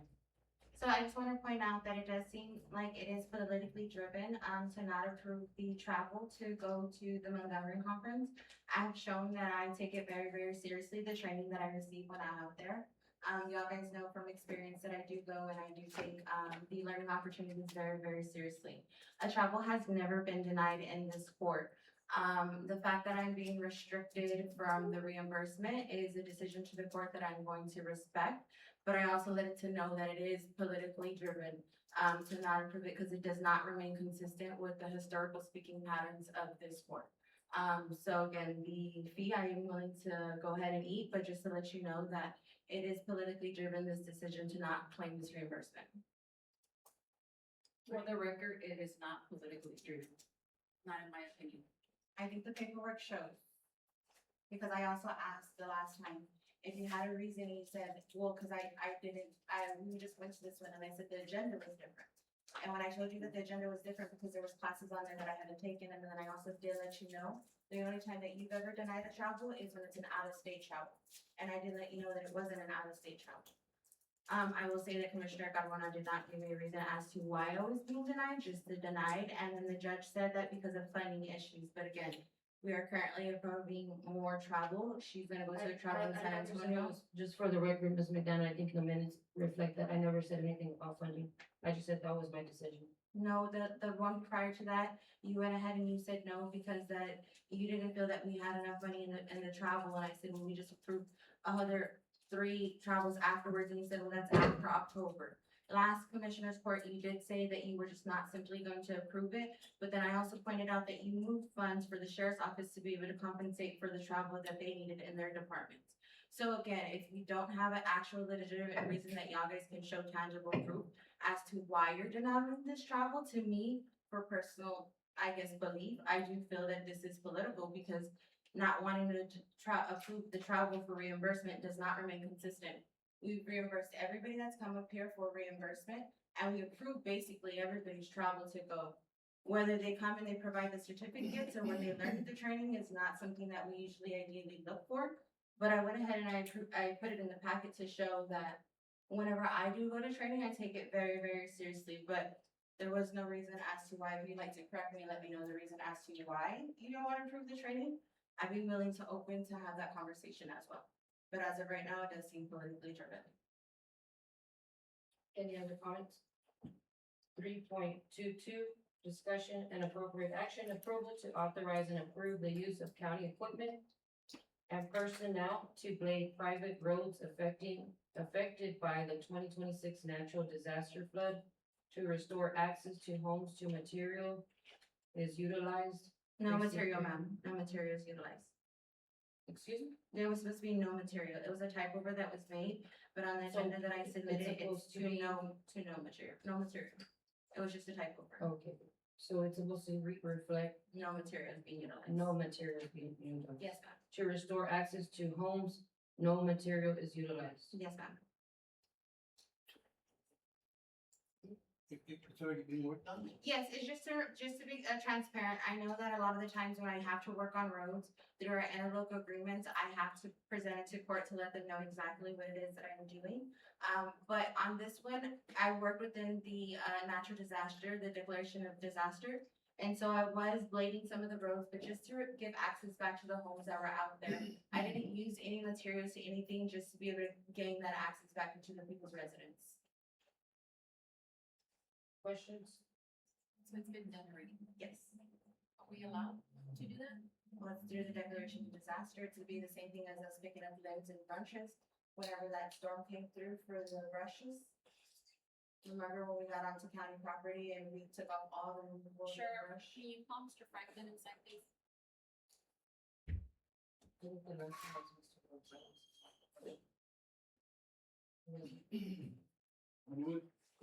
It's because I think in the past, when it's been done, it's put like on the roadway. Through the not- declaration of Not on disaster. the actual private property. No. Mr. Franklin, I believe Commissioner Noguera might have a question for you. Okay. I wanna make sure if it's allowable to approve, I know she's already done it, but to blade the private roads affected by the disaster that we had in July. To blade private roads, Typically, the only time that you're able to do anything on private property or in the instance of like an emergency or public safety, health, welfare, concern, and I think you all have to, specifically like declare that in order to, then typically you're not allowed to, use public funds, personnel, equipment on private property. So through the declaration of disaster, I acted in the capacity of being able to assist to access homes back into the area. So when people got out, obviously a lot of these roads were covered in dirt.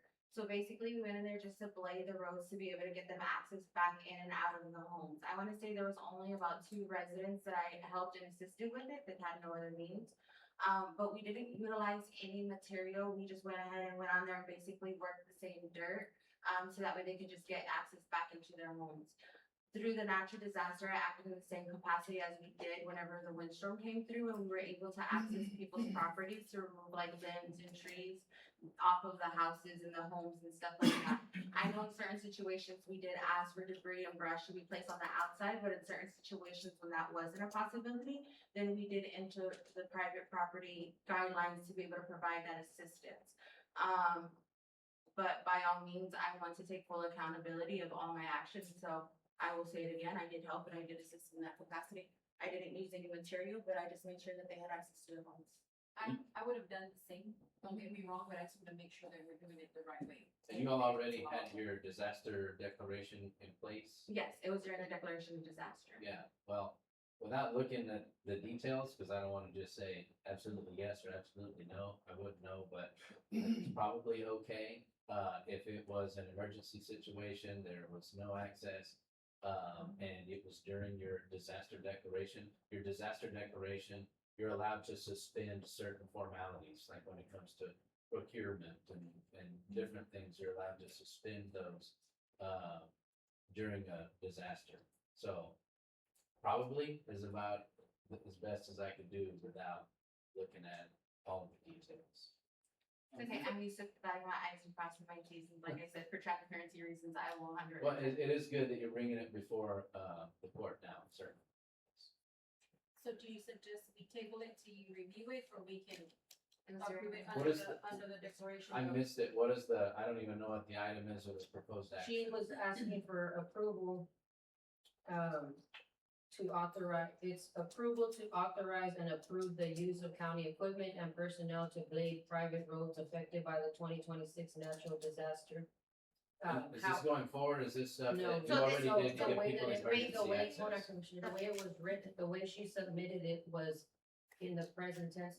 I'm assuming on this court, everyone thought it was for her to do it for the future, but she has advised the court that she already did it. I see. Yeah, retroactively during the emergency. I was gonna say, so basically I just follow the same pattern that we established. Remember, whenever I do any work through the interlocal agreements for the city or for the city of Bigwell, I have to bring it through court to advise the court exactly what it is that I did. And I'm the only commissioner that does that as of right now, because that's what was approved through my interlocal agreement. But just to remain consistent, I went ahead and took the same approach with letting them know that I went ahead and took this action with personnel and with county equipment, but it was during the declaration of disaster. So it's basically just to kind of reiterate it as you showed the same way that we do with the city of Cruz and the city of Bigwell. Right. Well then, if it's retroactive during the emergency, you can do it. You can, recommend subject to legal review if you'd like for me to review it for that purpose, but that way you get your approval. If there's something that we find that's wrong, I can advise the commissioner, to bring it back and rescind that action or take whatever appropriate measures can be done there. It was just equipment or material. No material, just equipment. Motion to approve. Subject to legal review or no? I don't think we need to pay attorney's fees to know that we've done it That's before. fine with me. So I was gonna say, it's been a disaster. Yeah. It's not a disaster. Go ahead, Commissioner. Commission, I just wanted to kind of bring this up because, moving forward, so none of us fall into a situation where we're, juggling up and trying to figure out what direction to go with, but this has happened in the past, you are correct. It actually happened to me that I know. The last disaster, we had brush and trees inside private property that were damaging. But just to let you know, the process I followed, I contacted the county judge and I counted the county attorney sent them pictures of my situation and asked for their advice at that point to move forward. At that point, the county attorney advised me how to move forward with it, and I took his advice on it, and that would be something that I would really recommend you would follow the next time you would ever fall into a situation, just to make matters easier. And I think also, for the record, something that Mr. Gonzalez had mentioned that time, and I know Commissioner Noguera has also asked me in the past, because it's a declaration of disaster that's been filed by the county judge, and being the emergency management, I would be able to authorize that without it having to come to Commissioner's Court. So that's why Commissioner Uranda had sent me all the pictures and sent Mr. Gonzalez, and Mr. Gonzalez had advised him to send it to the judge as the emergency management coordinator that filed that declaration, so that's what he had done. Correct, yeah, that would be best practice.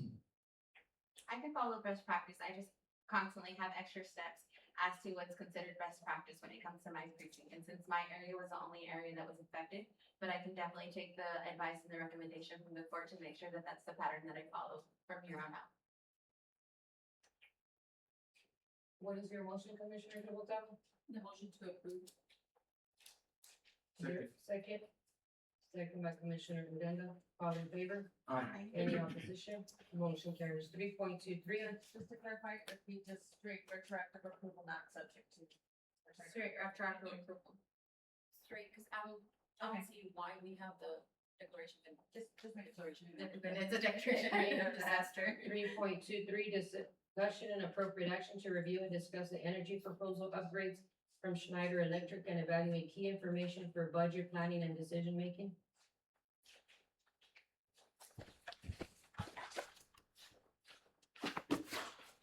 Judge, just want to let you know, you will see this item twice just because it is public facilities and regular, so they'll be presenting twice to clear up any confusion that may occur.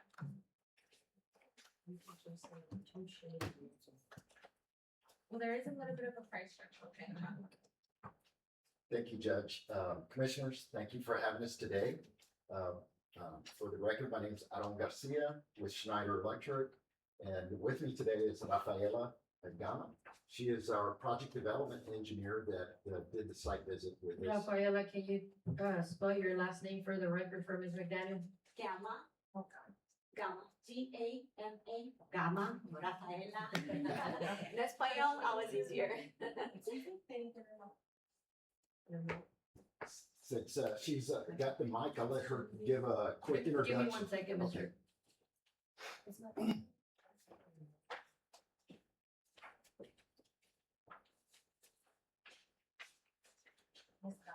Rafaela, Mirta, do you know what the remote is for the TV? We can just hit the, oh, for the team. Yes, it was on right now. The remote for the TV.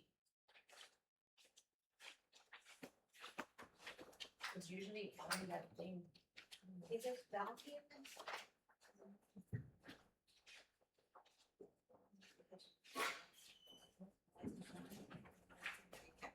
It's like my home. It usually typically is on that stand. It's over here with Ms. McDaniel. Yes, it's that. Oh, How do you- oh, you're talking about for the other team. Oh, thanks. So I'm gonna let Rafaela just give a quick introduction of herself. Most of you have already, all of you met me already, know a little bit about me, so I'll let Rafaela tell you a little bit about her. So my name's Rafaela. I have been with Schneider Electric for about 6 years, but I've been working in the energy field for about 15 years. So I know that doesn't look like it, but I'm here to help to support the infrastructure and the facilities here. So as we go the presentation, just feel free to ask any questions. Thank you, Rafaela, for explaining that. So just a quick recap of the purpose that we're here and what the court had approved the last time I was here. We had approached the court asking for authorization to come in and look at county facilities and to put together possibly a plan to help the county reduce your utility cost by doing improvements through deferred maintenance that either it's needs to be done where it's almost at its end of life as far as their equipment. So last week we had a chance to come through the county and we looked at most of your buildings, the larger buildings. And what we'd like to do today is go over what what we saw, what our recommendations are, and then discuss also what the benefits and what the next steps would be if the county wants to move forward. Can I present?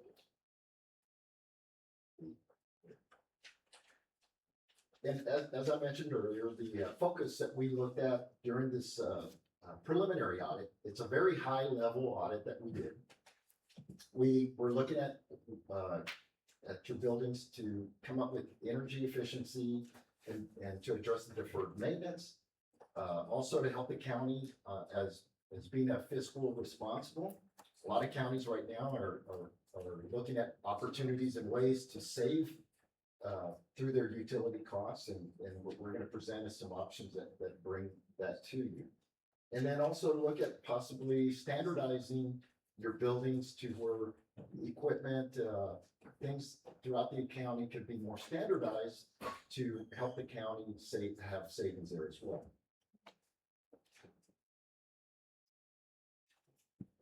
These are the areas that we focused on as we were walking the buildings. We looked at some of your mechanical systems. We also looked at the building automation, which is the controls that control the air conditioning, your thermostats. The building automation system's a little more advanced type of system that you're able to really put controls and limit the amount of use that just anybody can get to. We looked at LED lighting upgrades. We looked at some electrical upgrades. We looked at water fixture upgrades. We looked at building envelope improvements. The building envelope is anything that has to do with your roofing, weather stripping, windows, things like that. And then we'll talk a little bit about our long-term support that we bring through these type of projects.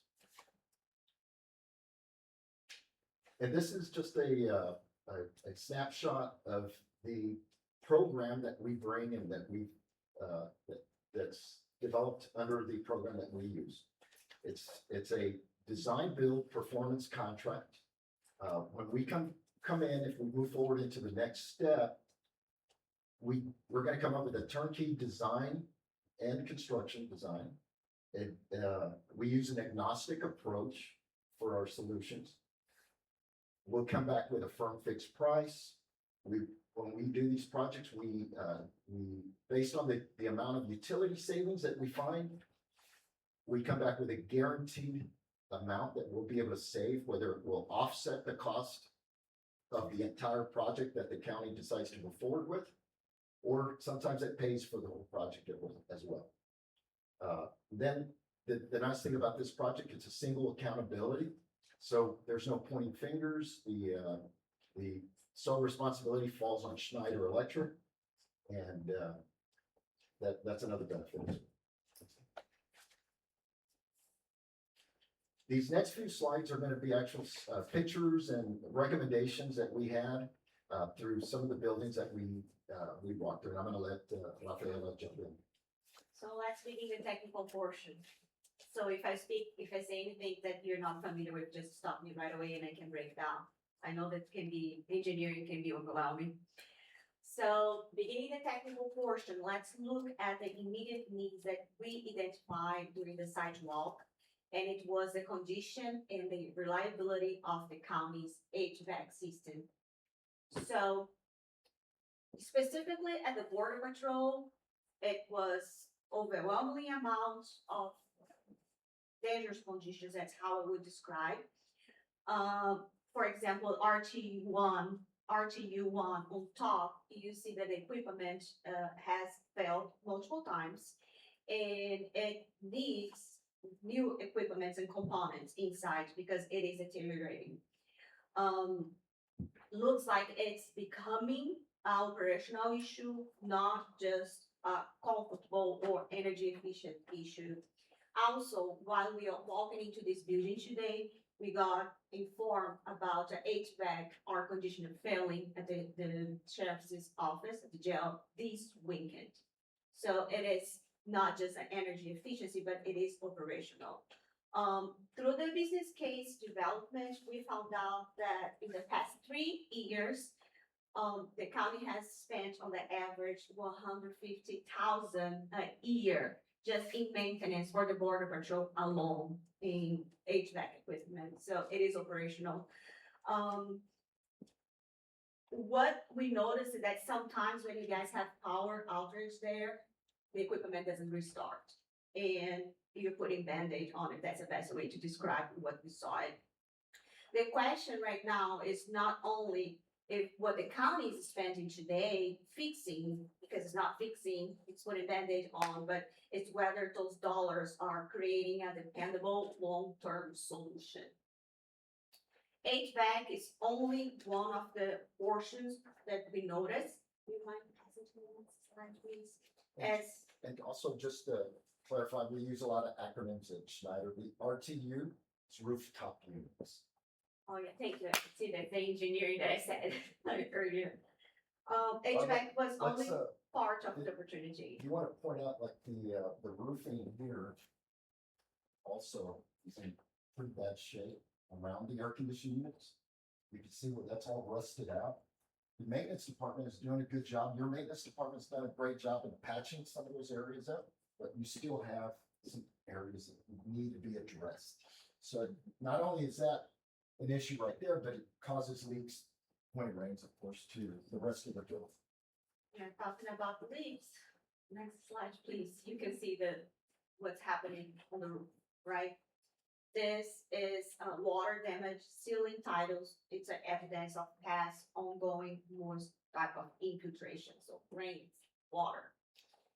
But we also notice that LED lighting, you guys don't have any, and I'm not talking about the border patrol specifically here. I'm talking about the whole county. Aside the new courthouse they annex, most of the buildings do not have LED lighting. And I have a matrix at the end, and I can walk you through what you have, what you don't have, because it's gonna be a lot.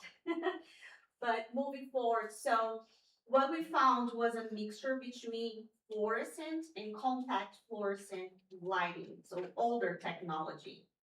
They are more energy consuming than LED, and they require more frequent lamp change or ballast change. So our recommendation is to upgrade the lighting fixtures to LED to create 3 benefits at the same time. The first one is to reduce utility expense by being more efficient. The second one is maintenance effort, and of course, improving the light quality for employees and to the public, since when you walk in a room like this, you notice that it's different, it's better. So lighting allows the county to convert ongoing operating expenses in visible improvement while also bringing savings. Once the equipment is upgraded, like HVAC or lighting, the new question becomes, how are you gonna control that? And it's bringing me to the next slide. I'm gonna add to the LED lighting. Just by converting over to the LED lighting, you're gonna see a 50 to 70% decrease in your utility costs for the lighting portion of your electric bill. So that's quite a bit of a cut there, 50 to 70%. Question. Specifically, because you're bringing up LED lighting, would you have to change out the whole fixture or just bypass the ballast? We have 2 options, and it would be up to you. The benefit of doing LED is in numbers, right? Financially speaking. But once we develop during IGA, we can propose the 2 options, and you can decide what's applicable, the best solution for a facility. If it's just the lamp or the whole ballast.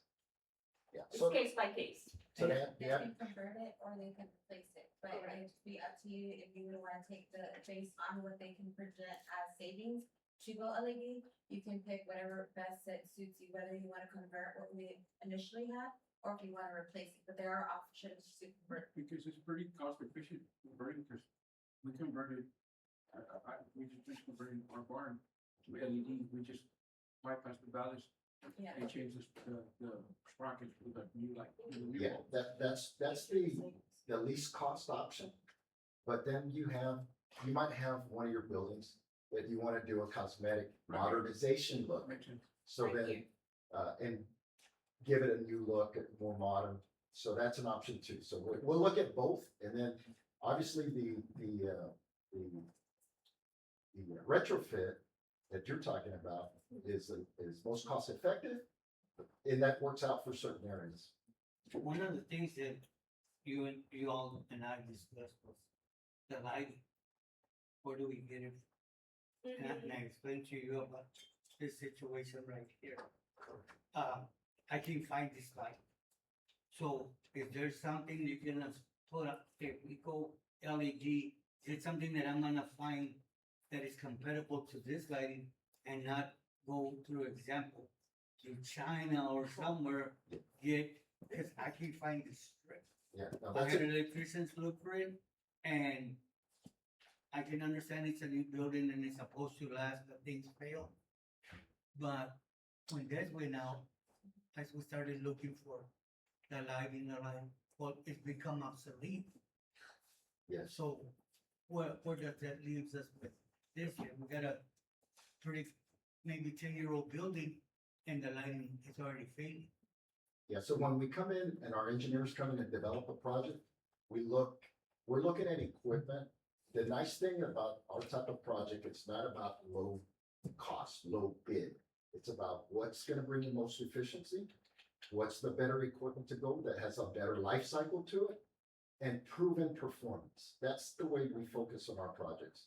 So the lighting that we recommend that we bring in, you'll have a say, so we'll be happy to sit down with you and discuss it if we get into that stage. But our engineers are gonna bring proven lighting sources that we have worked with for many years and that it's gonna be available and that we trust. Also, if moving forward to IGA, the next step, we are happy to bring in engineers here. I understand that you cannot replace those, but I'm happy to look for alternative that will help you out, because this is not right. Because even the outside lighting is starting to.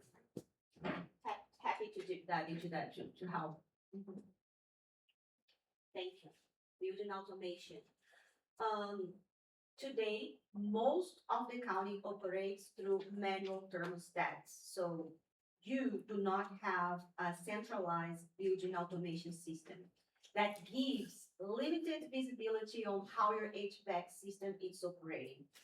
Meaning, let me translate that. When the building is too hot or too cold or even operating after hours or does not recover after a power interruption, what happened is you guys find out after a complaint or after the utility bill comes higher or equipment is failing.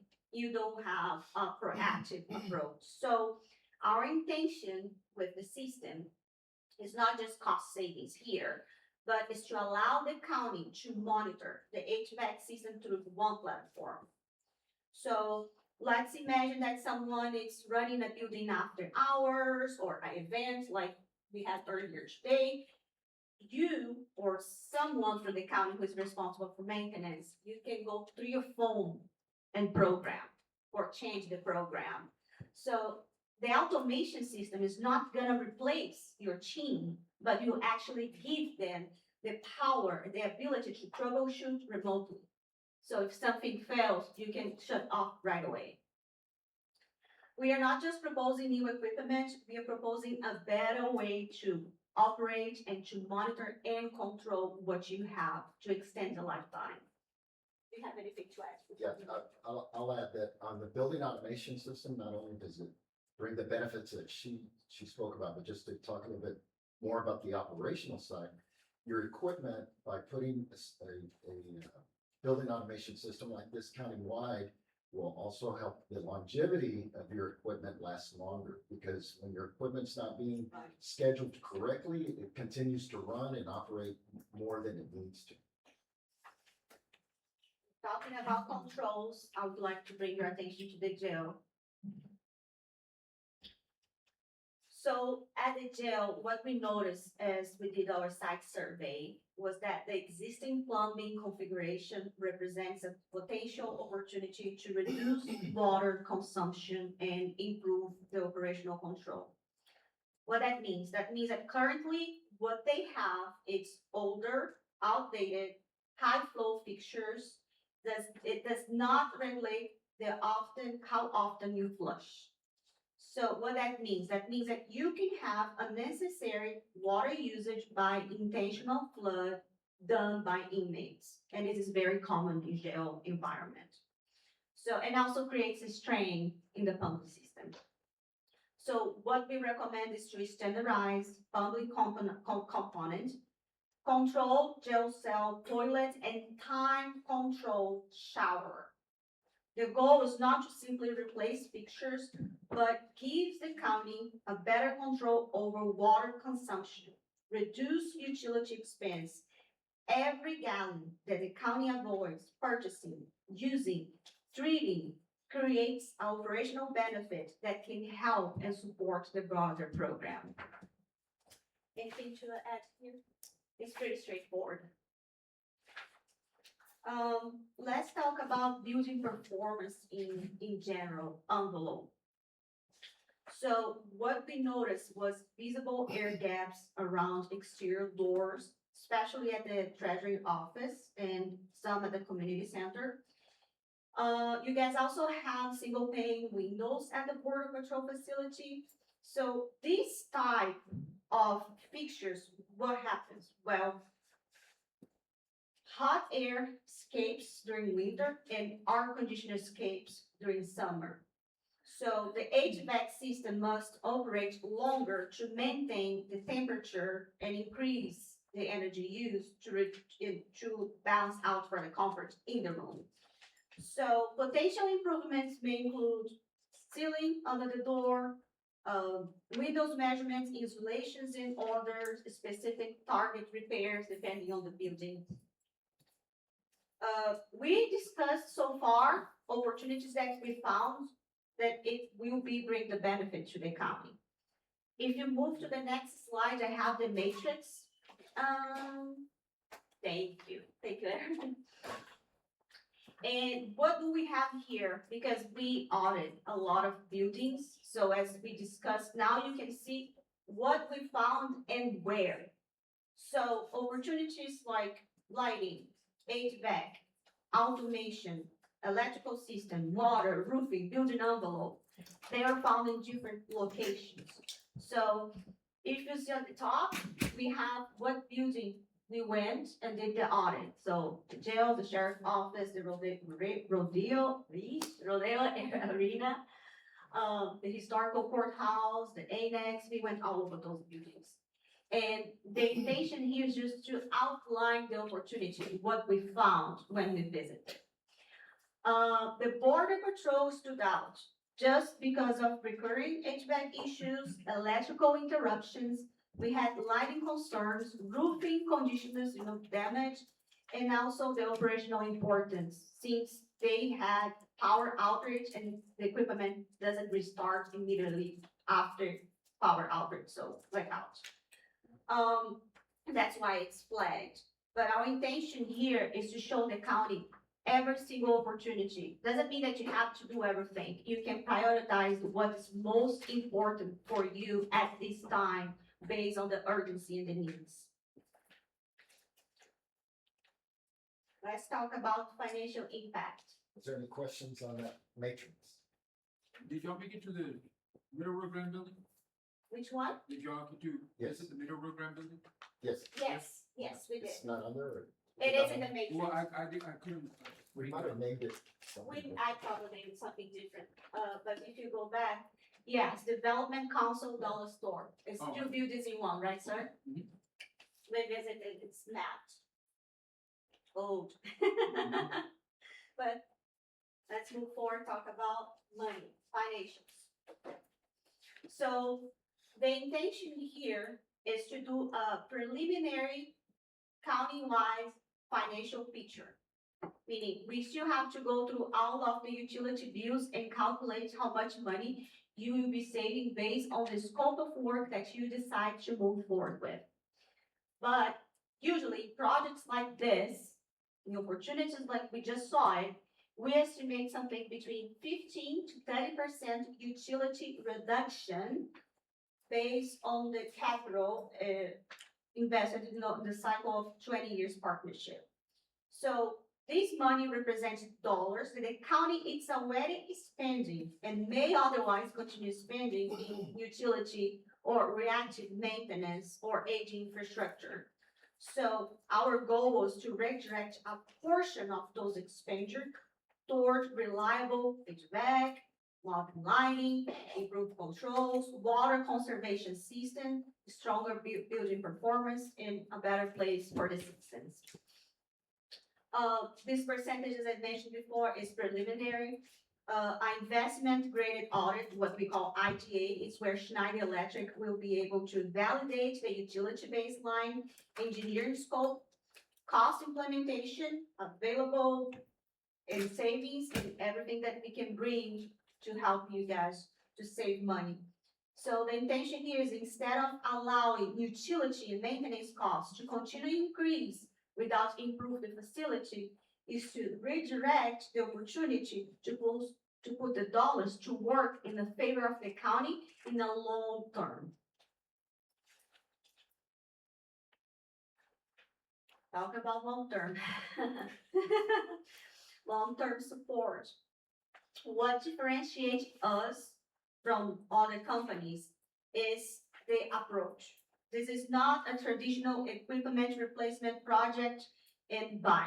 Like we heard earlier today from the lawyer that you guys have design issues.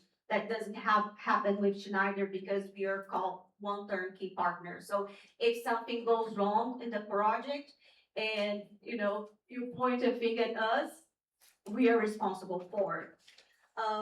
We will have ongoing services intended to support the county team to monitor performance and help and sustain the expected results. For example, client services resources. It's an on-site support, training, and troubleshoot assistance in collaboration. So if we come and install a bunch of equipment, we are not leaving. We are training your staff to use it and know how to bring the best performance, how to save money utility with the new equipment, not just being there.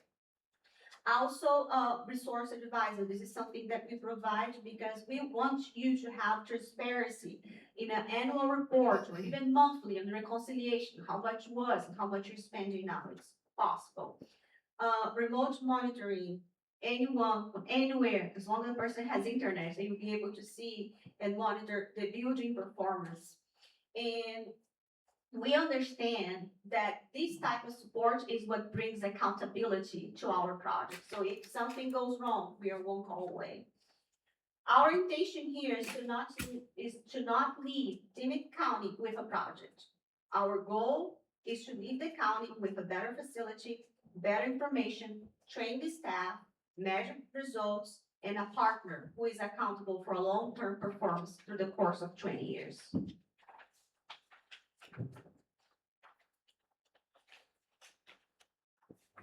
This next slide is just a snapshot of some of the benefits that we'll bring when we do a project. We want to help our customers get the word out to the community that what you're doing throughout the county and what the benefits are. So a lot of what we talked about will help you put it on your, whether it's press releases or whether it's on your community events, also your Facebook, any of your social media type. We have marketing people that help. One thing that I've done previously also is Earth Day events or energy awareness events. We can come with the team to provide this type of service to the county. This next slide. This next slide is just a quick snapshot. I think I showed it to y'all last time of a proven track record. So you got a copy there. You can go through it. I'm sure y'all know most of the commissioners or any of the county judges and some of those that are counties. You're welcome to talk to them about our performance. Next slide. So, this is the next steps. If the county wants to proceed, we sent over a copy of the, investment grade audit or design phase agreement. That would be the next phase to get into. So today we're giving you the, presentation, recommendations.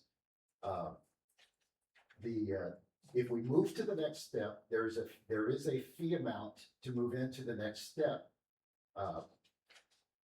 We can either do, we've come up with two ideas for you to consider. One is countywide, which I think that's probably the best option for you. But if you have an urgency that you really need to move forward with the Border Patrol station, we can jump on that one first, and then we can start hitting the county buildings within the next month or so. So, I'm sorry to interrupt you. This was one of the line items that I had submitted that the proposal was done afterwards. So Nita went to go get those proposal letters just so that way y'all can have visual on what was submitted. Nita went to go get that paperwork with us. We do have it also listed on the agenda twice, as I mentioned to you, Judge. One is for the regular Dimmit County, and the other is for public facilities, which would be the Mineral Brand Building, the Family Dollar, and the Border Patrol Station. This, just to reiterate as well, Judge, would you like us to wait to go into further discussion until we get into the public facilities portion of the court to discuss that, or would you like to go ahead and hit that topic now? Yes, ma'am. Okay, so as far as for Dimmit County, all the other projects, so it'd be basically on this line item, anything that is not the public facilities, which would be the Mineral Brand Building and the Border Patrol Station. Nita did go get that proposal letter for y'all. You're requesting this for the next, No, ma'am, it's on this agenda. no, I wasn't done talking. You're requesting this for the next budget next year? Well, see, To start at the next budget of next year? No, ma'am, it's just information so that we can take into the next budget, because when we first started the discussion was you, as well, you know, you made the introduction with Schneider, and we liked the company and we saw a potential to be able to assist with the issues that we were having, plus their unique selling standpoint of the guarantee of, you know, the savings being able to offset the cost of the project. When I spoke with the auditor's office, Mr. Perea, he did say that because we're kind of looking into financials a little bit, it would be information to take into consideration for next year. But at that point, I believe that we're gonna kind of be working it step by step, since we can see how much money that we are spending in AC repairs. So I believe as of right now, I do believe I have enough funding to be able to start the process. But when we get into the Border Patrol Station, for the rest of these other areas, obviously I don't have any jurisdiction over the buildings, or these buildings, so to say. The only one that I would have jurisdiction over would be the rec center and Big Wells, which I also did have them take a look at. But that would be kind of included in the proposal with the Dimmit County buildings.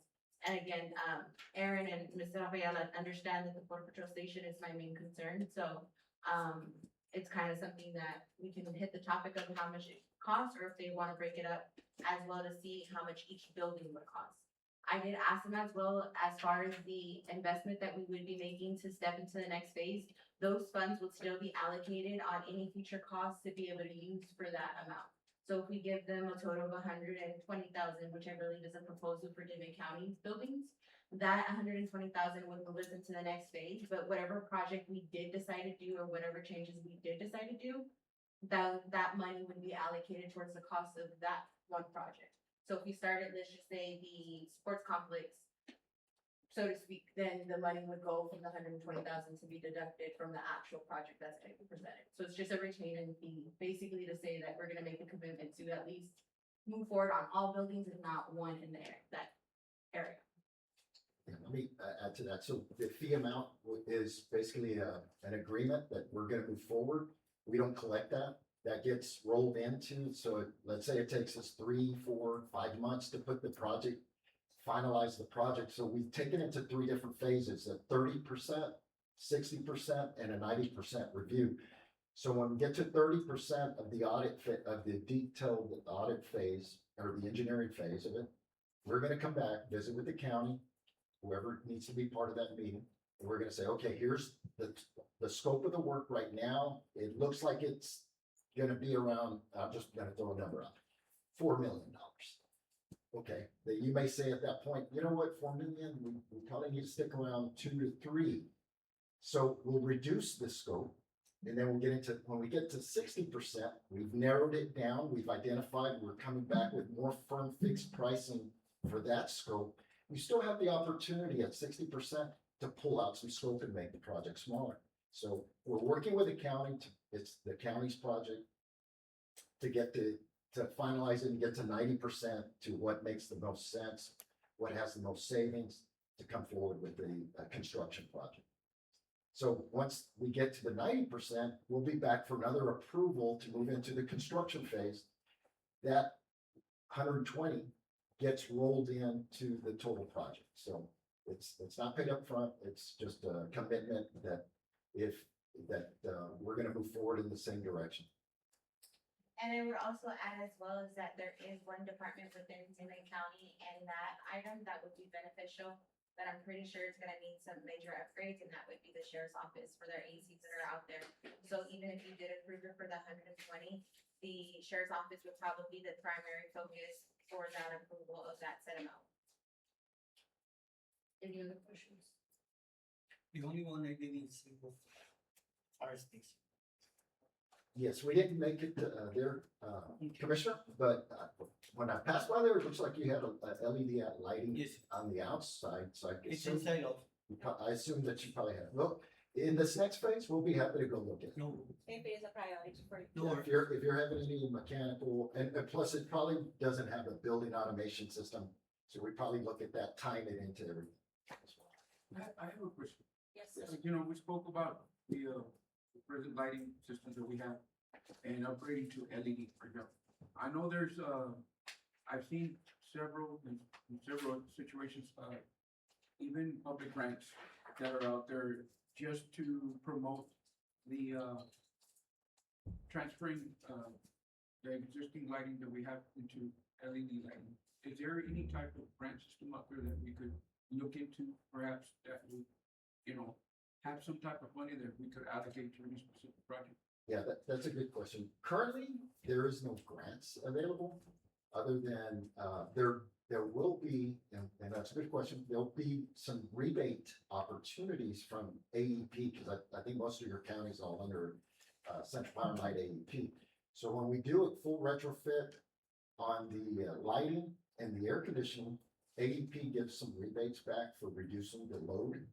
And so we'll do those, we'll do the application, and I can tell you, like, we're doing a second project for Webb County right now. They have a potential of getting about $120,000 back in the rebate from AEP. So, you know, I don't know where y'all would fall yet. That's all figured out in this next phase. And then you had mentioned, Commissioner, the other day, you had some interest in the golf course lighting. This would be part of that as well. Okay. Thank you. Any other questions? Judge, will we be able to, make the decision to accept the, We can't make a decision right now, at least for right now, in regards to the retainer for the countywide, so to speak, because we don't have anything in front of us to go by it. But when we open up for public facilities, and I hope that by that time that we have the documentation so that, so is Mita coming back down with that I don't know paperwork? what Mr. Lawrence is doing, I don't know where she's at. Cause I can also step out and be able to provide it, cause I have it in my email. I just need to be able to print it, like I did say, I did submit it to her after the fact. So she didn't have it in time to make this. Well, actually, we ran into a whole issue, and I don't wanna touch the topic of the issue that we ran into with the timeframes of submitting the agenda request, but I did submit it after the fact, and it should have been included as far as backup during, today's discussion. I just don't think that second email that I had sent out was taken into consideration or even, uploaded to see what was in there. A suggestion I have that other counties and cities have done is if y'all are in agreement and are wanting to maybe move forward, you can always pending review and legal review as well. Cause I do remember the price was 120,000, I believe, That was the countywide, if you wanna do countywide, it's 120. And if you wanna focus first and get immediate start at the border patrol, it would be 60. But countywide is 120. Any questions from anybody? so can we motion to approve pending the review of the contract, by your office since it is a contract? Yes. Well, see, that's what I was a little bit confused with, and when I did speak to Andres, they said the discussion and appropriate action. Because our line items always start with the discussion and appropriate action, it always leaves for any agenda item that's placed on the agenda to have and correspond with an action being taken. I mean, but I'm fine with it, I don't wanna force it into, something that we're not comfortable quite yet. But this time we don't have any budget line item. for That this. was my question to you earlier, Commissioner. That's why I asked you. You were asking for this for next year's budget because there is no budget line item for this budget for this particular line item. So yeah, that's what I'm saying, for the other buildings, cause I don't have, it would be up to the sheriff's office, if the sheriff saw the proposal, and the sheriff wanted to take that opportunity. Yeah, I don't think that. Yeah, then it would be up to them to make those decisions. But if In you're addition saying, to that, you would have to consider, I suppose, they're talking about improvements. We don't have anything budgeted for improvements in the sheriff's department or the department. So So that, then we just that have is to- something that needs to be taken up too, is you would have to budget whatever costs would be assigned to different departments to budget for this year or next year.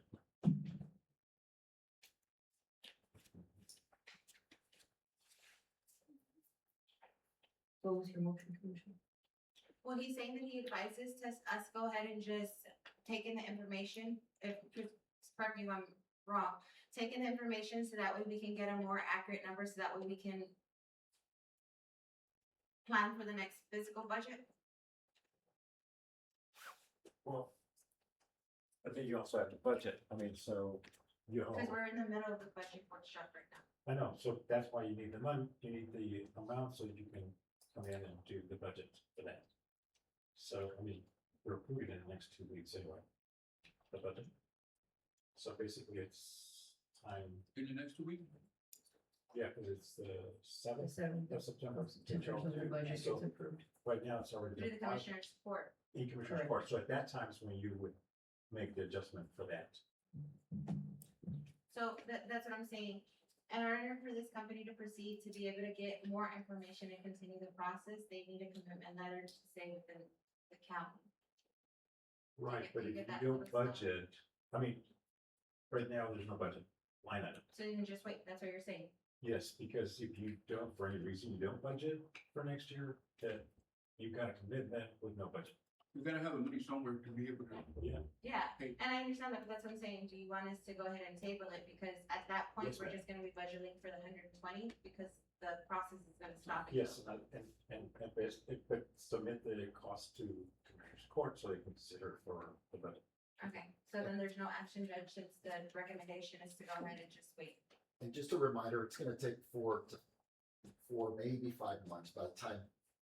If the county decided in 4 to 5 months, when we get to the 90%, not to move forward, that fee amount is all that we would be collecting. But if not, it rolls into the total project. And then I didn't talk about this, but what we'll do is work with the county on the financial side to look for the financing opportunity that you would consider moving forward. Usually we work with the county's financial advisor and we come up with, but we need to get to that 60–90% to figure out how much the county's gonna need to go borrow the money. And then what we do is we'll guarantee that whether, let's say it's a $100,000 payment a year for what you bought. We're gonna guarantee either that 100,000 is gonna be there to pay for that note, or it's gonna be an offset. Let's say maybe it's only 50,000 that covers the note. But all that's figured out in that 30, 60, 90% phase. Thank you. 3.24, discussion and appropriate action, approval for road and bridge to purchase a tractor with shredder attachment. That's the one that submitted last Commissioner's Court. for the chapter, but it wasn't the agenda. So it's coming out of my budget.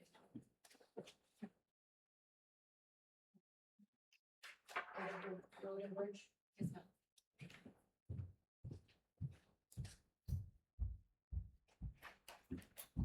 Questions? Motion to approve. Motion by Commissioner Alonso Carmona, Second. second by Commissioner Odena. What account, what line? You have a question? Which one is gonna come out of? What parts? Parks? Oh, not Road and Bridge? Yeah, road and bridge, but it's itemized in the bottom that says Sparks. Thank you. All in favor? Aye. Any opposition? Motion carries. Discussion and appropriate action approval for Road and Bridge to accept donation of wrap material from Textile located on US 83. Judge, we got donated close to 800 tons of wrap material. Motion. Motion by Commissioner Odena, Second. second by Commissioner Alonso Carmona. All in favor? Aye. Any opposition? I have a question on this. If it's given to us, do I have to put surplus on it? Yes. So if you. If you, It's already, because it's already surplus. it's by surplus Texas. by Textile, but if you anticipate on giving it out to any constituents, you have to do it a second surplus here within the county. You can allocate so many tons. So many Two times. I just stockpile in whatever designated area. And as long as the People that constituents ask you. come and pick it up. Oh, because I didn't know we can give it out to people that I've never. As long Because as, we've as never long done as that you, before, as but long we as, can. yes. But wait, we have given it out to people. We've run into legal situations where it's been given out to people. Wrap material, sorry, wrap material, I've never done it, that's why I'm asking. But if, cause I know like to the city, we help, we assist the Yeah. city. If I'm not you're gonna say talking about a help, constituent. the constituent, yes. Yeah. So, It's been, so do I have to put surplus, or do I come back and put surplus, that's what I'm trying to. Take I the mean- donation and allocate a certain percentage to surplus, so that way you have that option year round. So like, if you wanna allocate right now just 10, you can approve to accept a donation, but add to surplus a certain amount, so that way you have that pile optional to give out just in case they do something. My that's a question, different action. yeah, Exactly. that's what I'm I- saying, I we've would always done it, but recommend we've always done it within the same It's a one. different action. The item on the agenda clearly states that says to accept the material. You would have to have another action item to allocate X amount of tons as surplus wherever you wanna put them and to the discretion of your constituents. Correct. Correct. All in favor? Aye. Any opposition? Motion carries. 3.26, discussion and appropriate action, approval of the architectural plans and updates for precinct 4 building. Judge, Mr. Pereira, Mr. P, Mr. Pereira, I've been talking to Mr. P over the, the architectural plans for the building in Washington. I should have the architects here. Did you need estimates?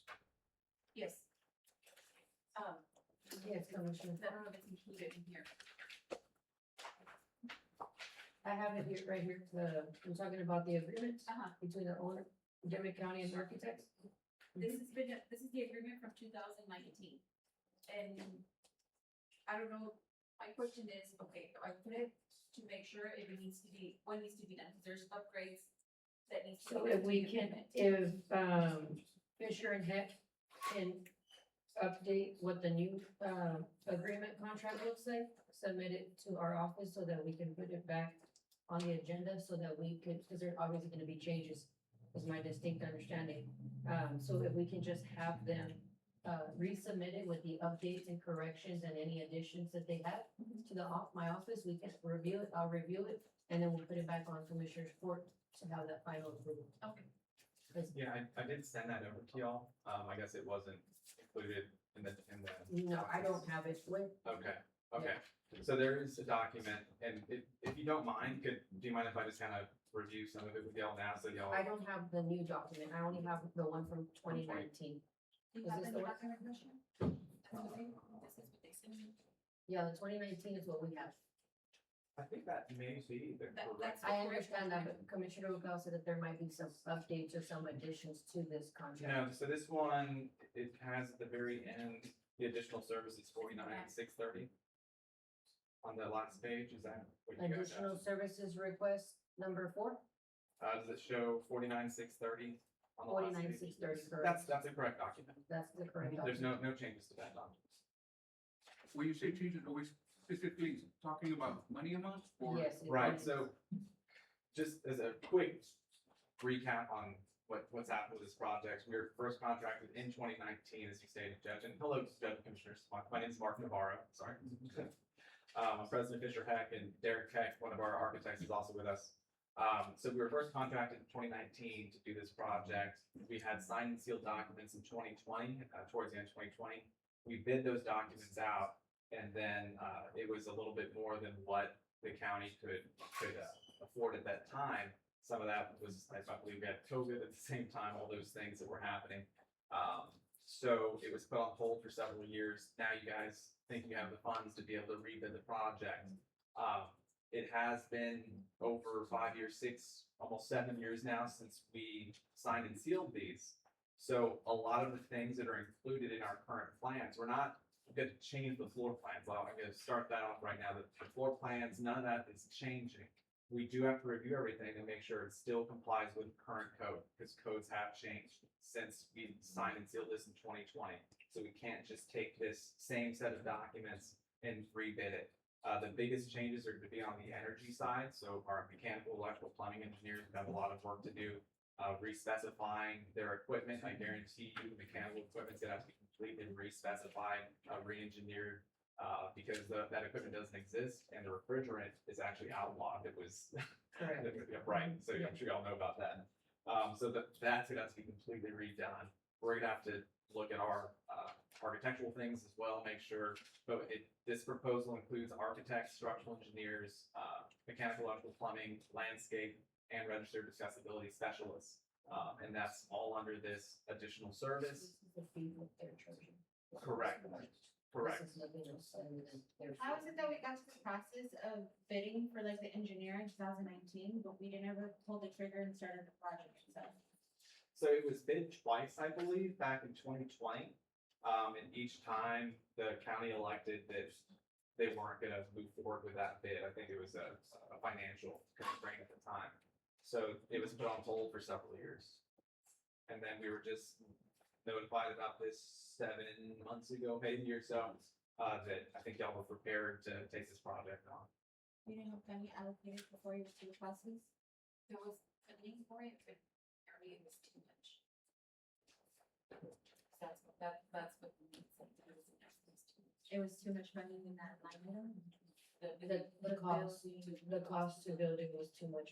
So then it was just a decision that they made in the process just to bring to project. But you didn't have like the funding allocated prior to the contract. So this will be to update our plans, to rebid the project, and then do construction administration for the project time period, which we're estimating at 12 months. Previously, we had estimated it just 6 months, and then after we received the bids, the timeframes were much closer to 12 months, so we did extend our construction administration to align more with what the contractors were thinking back in 2020. So it covers all of those different items. Like I said, there's no design changes except for systems and things like that that need to be So this is re-specified. just essentially just an amendment to the cost of what it's gonna cost you guys for the Correct. architectural. Correct. And this was also assuming that our current contract still has, there was 15,000 remaining Yes, in I that. saw that. Okay, so it still assumes that's still there, and then this would be in addition to that to complete everything that I just talked about. Correct. Do I have a motion? Motion by Commissioner Carmona. Second by Commissioner Odena, all in favor? Aye. I have one abstention, Commissioner Talamantes. She just walked out. Thank you. Motion carries, thank you. 3.27, discussion appropriate action, monthly report for the month of July for the sanitation department.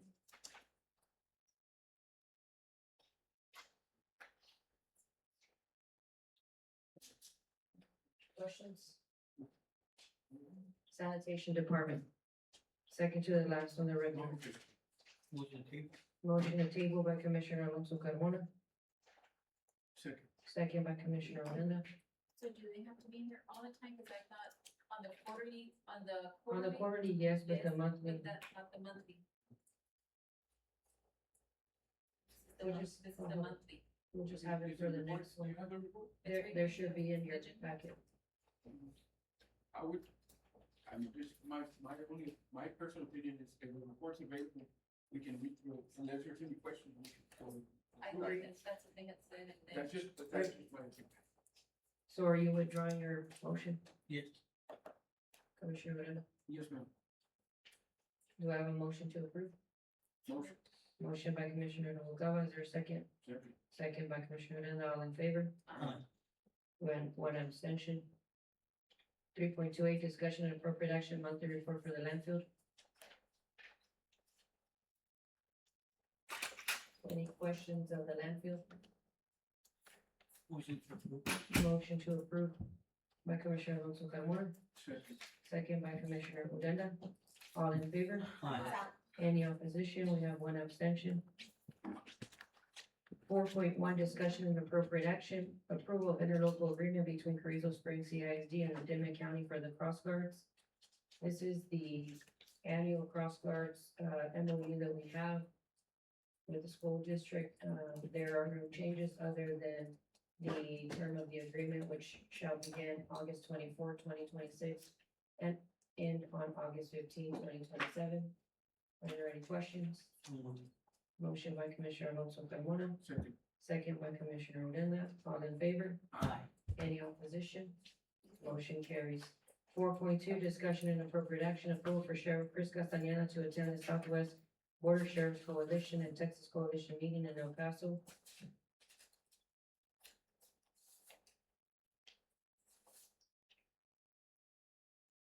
Motion to approve.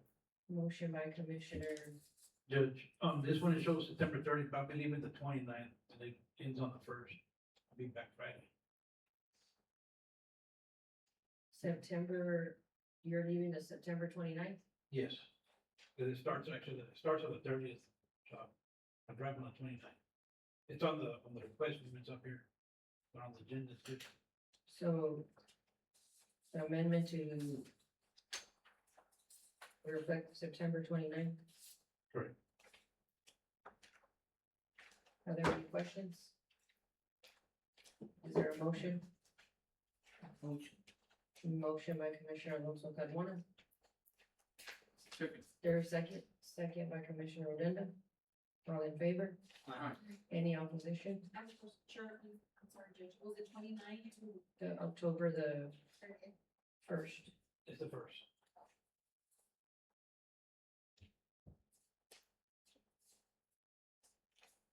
Four point three, Joe, status report. Is there a motion to table? Yes. Ms. Montes is not available. Second. Second by Commissioner Alonso Carmona. All in favor? Aye. Any opposition? Motion carries. 5.1 status report utility. Thank you, Sharon. Thank you. Mr. Good morning, Mr. Utility, ¿cómo estás? Thank you, sir.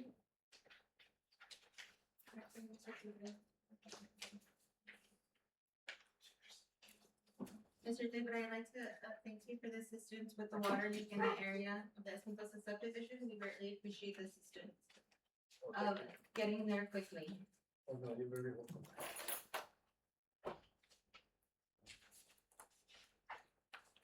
One second. Yes. Thank you. Go ahead, Mr. Utility. Yes, I just wanted to mention that during the flood, Jacob and I did keep an eye and monitor the water levels. But mostly, for line breaks and service line breaks, so. Thank you. I didn't. It's okay. I appreciate you.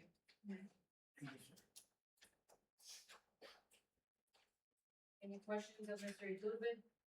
No, thank you for giving us the medicine for the grass, for the weeds. And thank you, Commissioner Ureta. Now that I know Ana exists in Uvalde, we went over, they gave us medicine to see what we can do with the grass and the stickers. Thank you, It's a Commissioner. process, but we'll get it going at the moment. Do I have a motion? So moved. Motion by Commissioner Carmona, second by Commissioner Noguera. All in favor? Aye. Any opposition? Motion carries. Thank you, Mr. Utility. 6.3 discussion and appropriate action, monthly report from County Treasurer, Mr. Oscar Ortiz.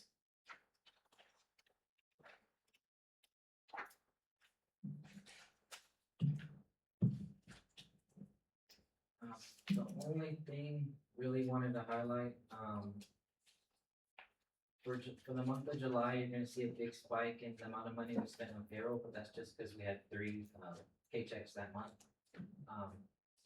Since June, we're down 25% of our total comp, which is good, you know, because I consider all the county has kind of like a credit card balance that we have to eventually pay.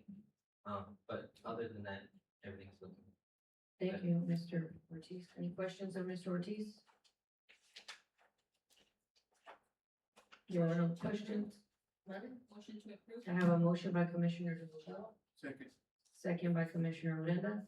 All in favor? Aye. Any opposition? Motion carries. 6.4, discussion of appropriate action, Dimmit County Quarter Third Investment Report. So at the beginning of the quarter on April 1st, our value of our portfolio was $115,206,155.66. At the end of the quarter, June 30th, we had $107,254,840.69. Our weighted average yield was 4.05%, which is above our benchmark of like typical US Treasury at the time. For the quarter, we earned $1,092,482.34. And year to date, well, year to fiscal date, we have earned $3,440,262.93 in interest. How much in interest? For this quarter or for year to date? Year to date. It's on the front page, $3,440,262.93. So 3.5 million, roughly. Thank you, Mr. Ortiz. Any other questions? Motion. Motion by Commissioner Odena, Second. second by Commissioner Noguera. All in favor? Aye. Any opposition? Motion carries. Discussion appropriate action approval of standard mileage and meal reimbursement rates. This is just something that I've been approached about a few times, so I just thought I'd bring it for your consideration. For the mileage per diem and the meals also, we're below what the IRS kind of feels is standard, so I just wanted to see if y'all would consider raising it or leaving it the same. It's up to your choice. What is the current rate for mileage? 69? So as of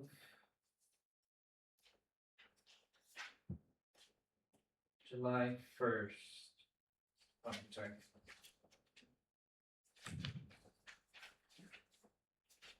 Yes, it's 76 cents 76 cents. a mile. And the meal? $20? The meals, it is 68 for the day. 16 breakfast, 19 lunch, and 28 dinner. And what is it? No, you're talking about what's recommended? This is just the IRS. No, she's asking what we have Oh, currently. currently the Right, meals are Commissioner, 68. that's what you're asking? Yes, ma'am. She's asking what we currently, Currently we not pay, what the IRS is. currently the meals is $60, 15, 20, 25. And currently our mileage is 62 and a half. So you're proposing that we increase at $8 for the meals to a new amount of $68 for the meal, and the mileage you're asking for 76 cents from, I mean, from the current 62.5, correct? I wouldn't Well, at really, least that's I wouldn't based on really say my recommendation, but Based on the IRS. yeah, what's consideration. currently- I feel like maybe a bump in the mileage is a little bit better just because of how crazy gas is going. But we're not too far off on the meals, but again, it's up to y'all, and I just thought it maybe be something that we want to consider. Thank you, Mr. Ortiz. Is anyone, requesting that we increase as per the IRS standards or any other discussion?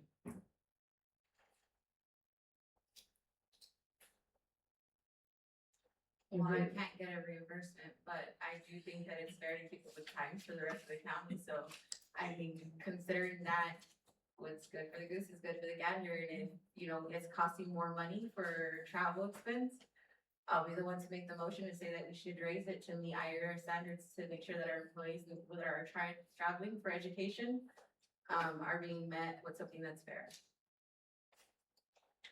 So what is your motion? To meet it, the IRS.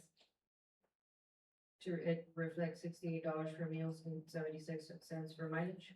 If that's what's current and everything is around us, then yes, ma'am. I have a motion by Commissioner Talamantes to increase meals to $68 and mileage to 76 cents. Just make sure that it doesn't go past as of today forward. Correct. Not anything that is from Yes. what was previously, from right now forward. Effective today? Effective today is No what she going said. back. So all the Commissioner. agendas that have already been approved, they've been approved with that set mileage. No, you have to charge it at the time that they travel. Oh, So okay. today, So anything that's going forward, today. it's going forward. after today. Correct. You got everything? Thank you. I have a motion. She has by a second, Commissioner- Motion by Commissioner Talamantes, second by Commissioner Noguera. All in favor? Aye. Any opposition? Motion carries. 6.6, discussion and appropriate action. Monthly report from County Auditor Carlos Pereira for the month of June and July 2026. excuse me, If you need to compose yourself, I'll give you a minute. yes, ma'am. Total revenues through the end of July were $20,368,000. And that's on the first page on the fourth column.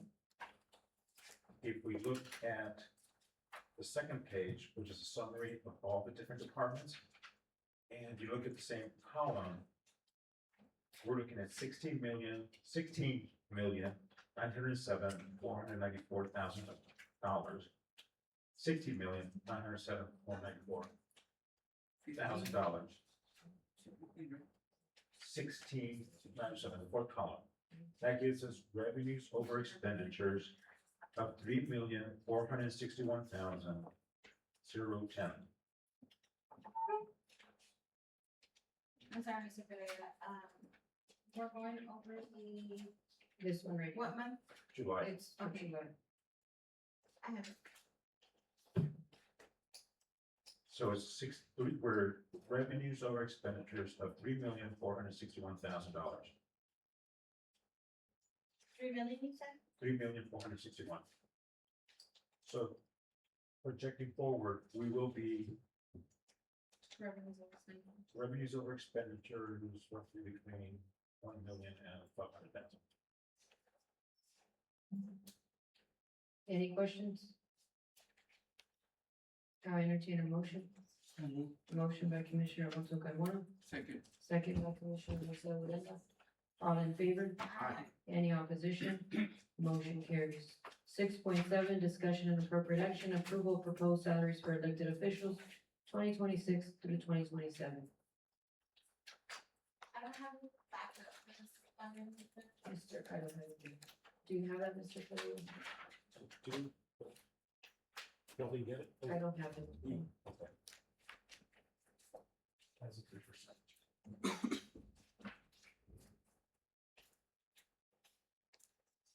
Do you have additional copies for everybody or just that one? Mr. Pereira, do you have additional copies or No. just that one? No, because I thought we gave it to your office. You want me to make a copy? She can pass it down and we'll pass it down. Judge, as of right now, do you know what percentage, and would it be 3% as well for the employees, or is that Yes, something it was bigger? 3% across the board, Commissioner. The only thing you're doing today is elected officials, Yeah, this because is it has just to for be elected publicized in order to get any increases.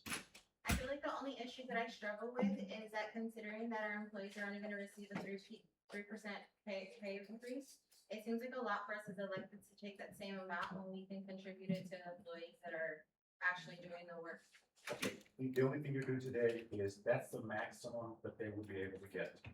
So you can come back on budget The actual approval budget and then, to decrease, or you can increase, but you can't decrease. Any other questions? Yes. so we just can't When go you above approve the budget, right. 3%. 3%. Because this is what gets whatever's advertised, that's the We max can't we just, go. we can't go above it, but if we choose to recuse it and give it to the employees, that's something that we have the option to do as well. Yes. Once the budget comes to Commissioner's Court. Correct. Any other questions?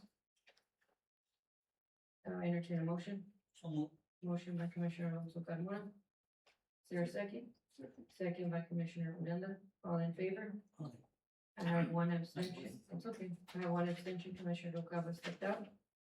Motion carries. 6.8, discussion and appropriate action, approval to open bids for replacement of air conditioners at historical courthouse.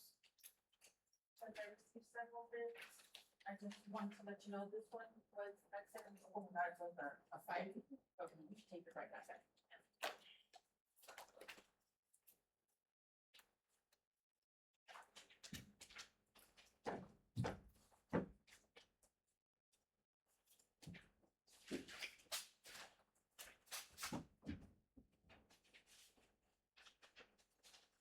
We have one bid from Airspeed Heating and Cooling. That says estimate of $144,077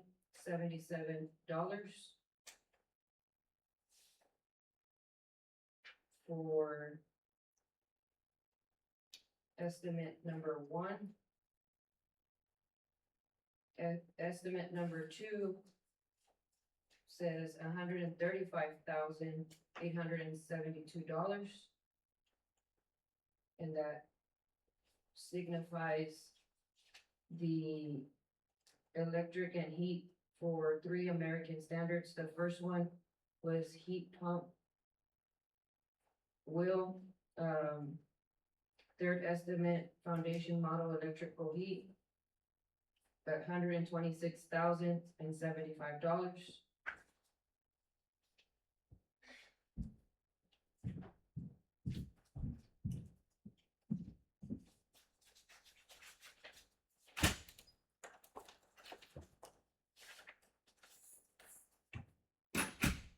Airspeed, which I suppose, yes, it's the same company, I guess they submitted.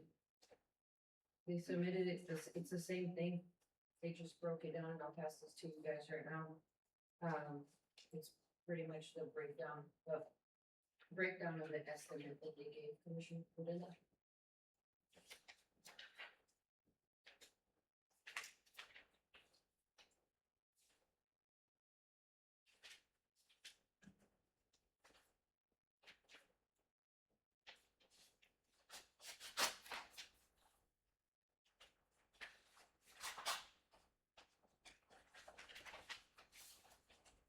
We have R&J Eagle Contractors. And their estimate is $159,943.30. And I will pass this over, they just submitted one copy to them. 900. No, 100 and, Commissioner Noguera, what I placed on your desk is, from Airspeed Heating and Cooling, that's bid number one for the replacement of the air conditioners at the old courthouse, the historical courthouse. We have one for R&J Eagle Contractors Inc., which I just read onto the record. Give me the amount. What was the amount, Commissioner? The second one, Commissioner Noguera, is $159,943.30. I know, you're wearing your glasses. You were off by 50,000, 40,000.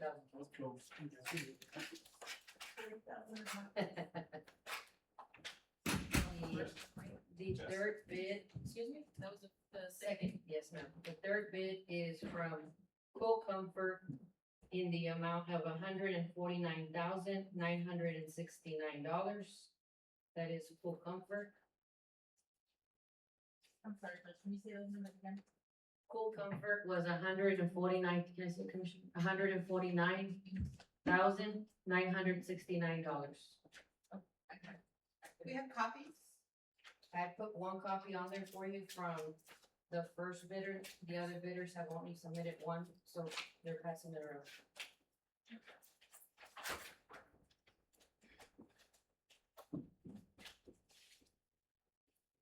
The next bidder is Titus Dynamics. And for their replacement, it is 135, 195, $135,195.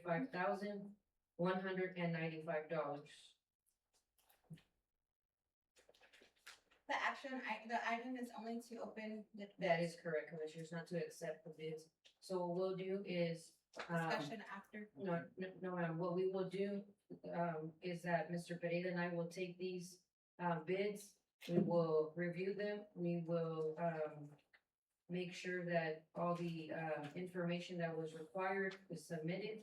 And then we'll bring it back before Commissioners Court at the next agenda so that you all can decide, by the court's decision as to who is going to be the company that the court's gonna decide, if any, to replace the HVAC system at the old courthouse. I believe that, Yes, that's the one I gave you. Yes, I think. Oh, you gave me Mr. Hernandez back? Yes. Here you Judge, go. I just don't know if it's appropriate to ask the question as to what, is it an upgrades or is this because of reoccurring issues and are we replacing all the ACs? I would, delegate that question to Commissioner Carmona since he is over the historical courthouse. Commissioner Carmona. I just didn't know if the question was appropriate to ask during this item because of, it's just to open the budget, 'cause that's what I was asking you. So you can hold on to your question. Right now, it's just to approve to open the bids. That's what I was asking and then wait till a later time So and then when further discuss. When I put it back on the agenda after Mr. Pereira and I review all the bids, I'll put it back to accept the bids, and at that time you can ask your question as to the specifics of the air condition system. Understood. I will entertain a motion to accept the approval of the bids that were open today. Motion by Commissioner Noguera. Second by Commissioner Alonso Carmona, all in favor? Aye. Any opposition? Motion carries 6.10, 6.9. Discussion and appropriate action, budget adjustment number 32 between Road and Bridge 3. That is, moving from maintenance repair road, maintenance repair vehicle, maintenance repair building, and park supplies to maintenance repair equipment, building, and maintenance repair parks. Any questions?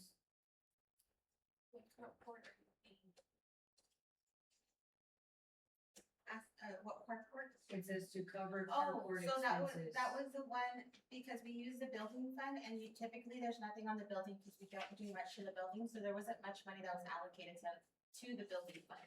But the carport that I built was the one that was at the JP3 office. I got the approval of Commissioner's Court, but then we went into that area where we didn't really need the permission of Commissioner's Court because it's still county property, but we went ahead and we did it either way. But I covered the expenses for that carport that was installed there. Yes, Mr. Pereira. No, it was you that made me put it through Commissioner's Court for the approval. And Mr. Pereira told me I didn't have to. Yeah. I thought we already done that. Yeah. But we did, It was brought last Commissioner's Court, but the numbers on the agenda. Didn't read it. Didn't read precinct 3. Oh, okay, yeah. so this is just from the last one, but like, remember from the building, we said that we didn't need it? But that was the carport that we were talking about. It's the carport to the JP3's office. So I just covered the expenses for it. And because there was not enough money in the building, they have to still allocate it because it's still in a building upgrade, I guess, so to speak. So I wasn't able to use like maintenance or repair equipment or anything else. It had to come out of the building. Commissioner, how come we didn't use the courthouse maintenance? Commissioner, if it's upgrades to the actual courthouse? We've gotten into this topic plenty of times. I'm not willing to start an argument over something that we're all very well aware of at this point. And so I think that we'll just leave it at that, but I think that you fully understand why that the funding is not coming out of that line item. I'm just not willing to entertain. I was just curious because I didn't know. Have you reviewed the just? Yes, sir. You're good? Somebody's there. I'm just wondering because you say one thing and say it's out for another thing. But we had a discussion in court. I honestly don't remember. I don't remember what I did yesterday. I have a motion by Commissioner, Uranda, Second. second by Commissioner Noguera, all in favor? Aye. Motion carries. 6.10 discussion and appropriate action, budget adjustment number 34 between courthouse grounds.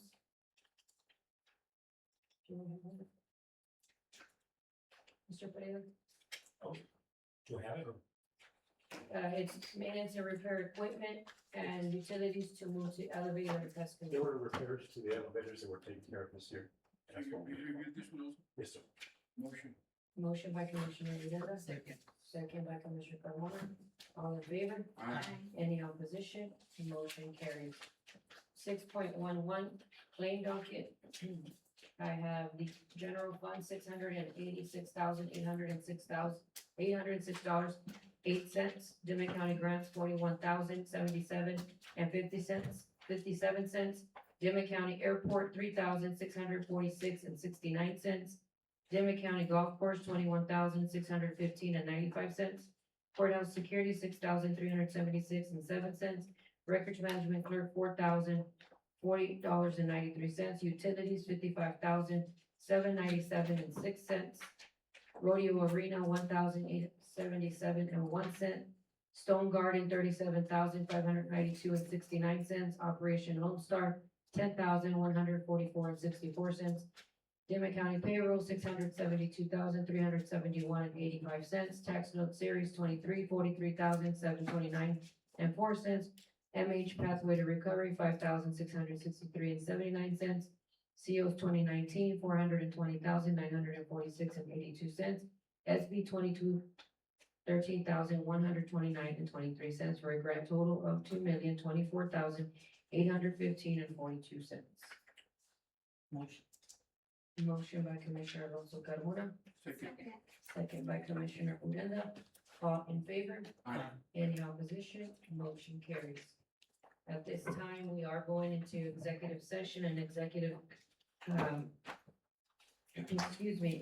session discussion and potential action may occur pursuant to chapter 312 of the Texas Tax Code, chapter 381 of the Texas Local Government Code, and authority regarding approval of the First Amendment of Modified Tax Abatement and Economic Development Agreement, First Amendment, proposed to be executed by and between Dimmit County, Texas County, and Shake Solar LLC regarding the company's currently operating solar panel electricity generating transmission and distribution facility with related land improvements and equipment, said company facility with related land improvements and equipment, said company facility containing in a total of 1,969.749 acres, more or less, wholly located and operated in the unincorporated area of said county and in the Dimmit County Tax Abatement Investment Zone 2019-001, Zone A Tax Abatement Reinvestment Zone designated for commercial industrial development in said county, which said company facility described as containing approximately 1,811.749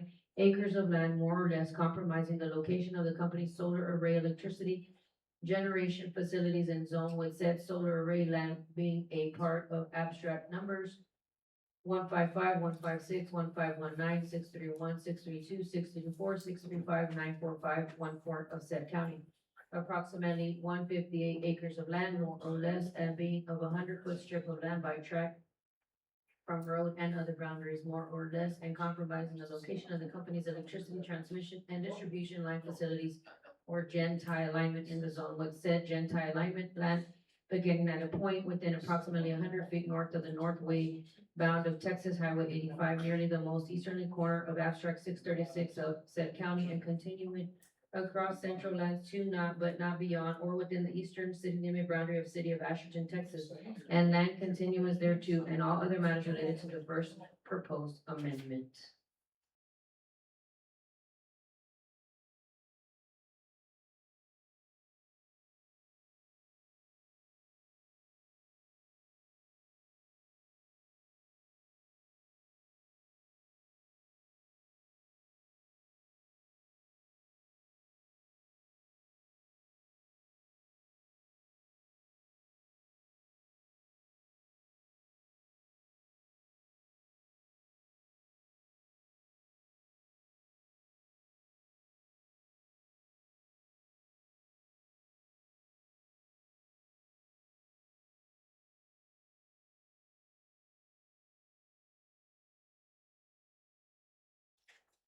executive session, regular meeting back to order, excuse me. I will entertain a motion at this time to approve the vote order as per the order and attached copy as presented by Mr. Kimbrough. Is there a motion? Motion. Motion by Commissioner Uranda, second by Commissioner Alonso Carmona, all in favor? Aye. Any opposition? Motion carries. I'll entertain a motion to recess and adjourn the regular meeting. Motion by Commissioner Alonso Carmona. Second by Commissioner Rubalcaba.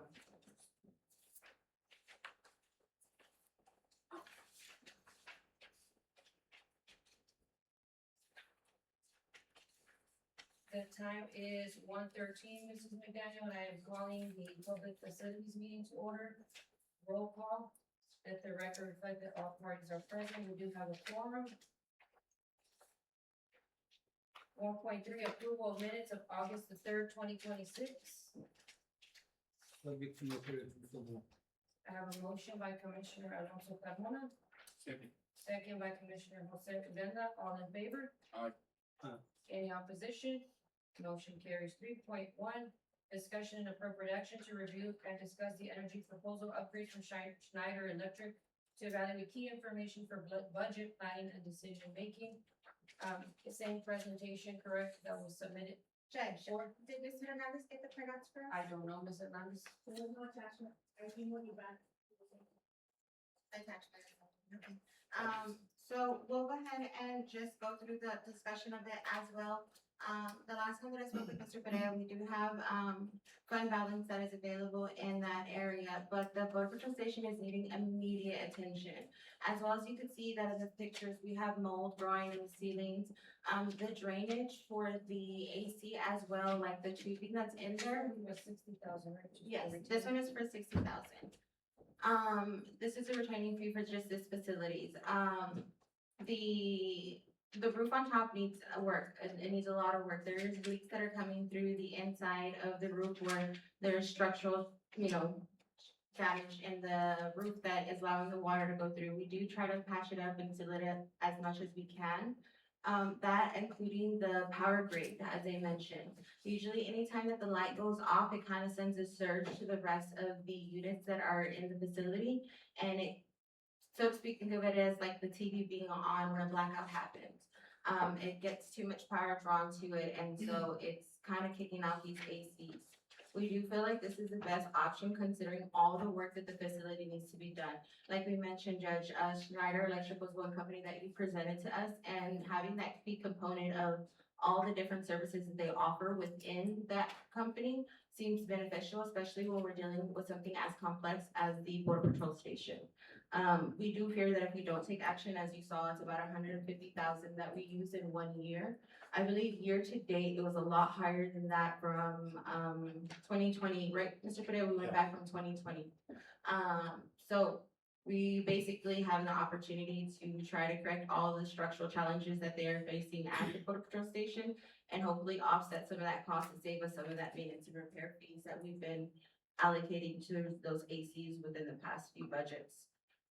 If the report isn't there to be able to see, it was a $60,000 proposal, and that's something that I'm willing to take from the fund balance to make sure that we can start that process. I do know that we had funds in professional services, but I think those funds were allocated previously to the contract of the facility, if I'm not mistaken, right?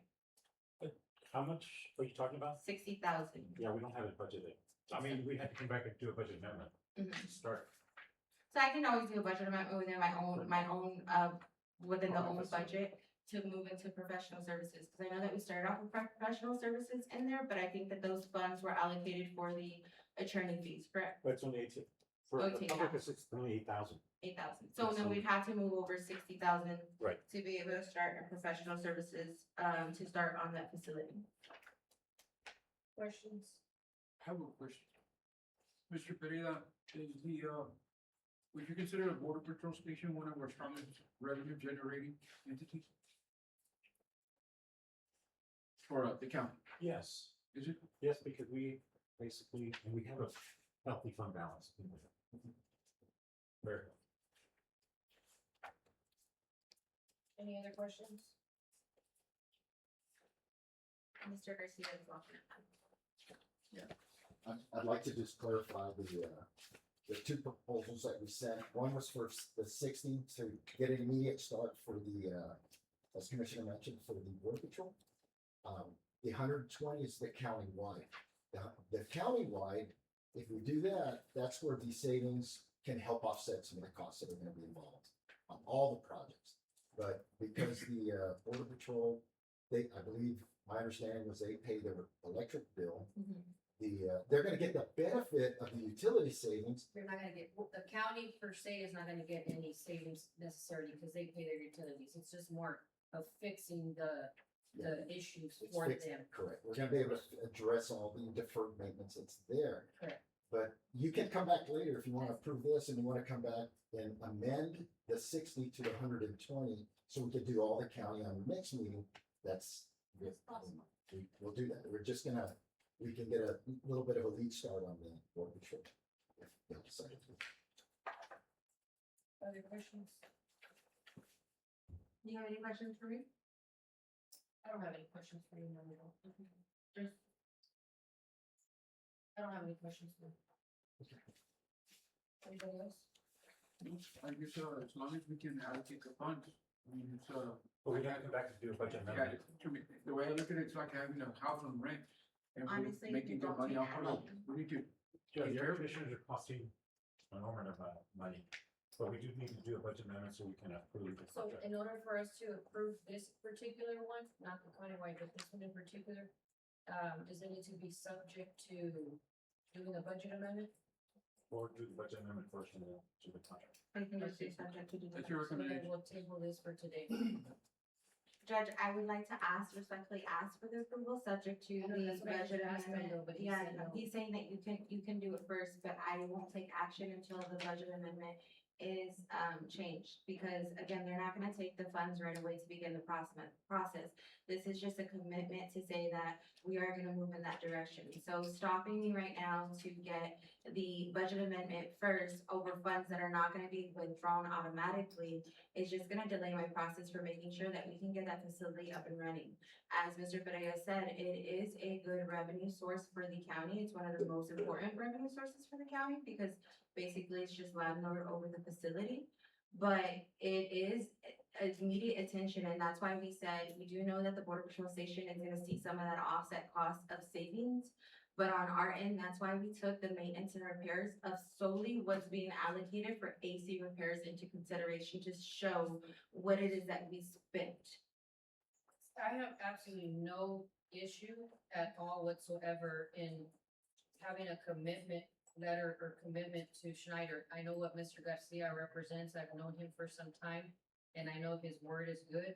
I have just respectfully requested. I have no issue with what you're asking for. It's just that I just asked Mr. Perea that I'm Mr. Perea. So I guess maybe you should make your argument to him, because his recommendation to the court is for us not to approve until we do the amendment. So that's why I'm asking if. But why is it considered that my input is an argument when it's a discussion that we're having?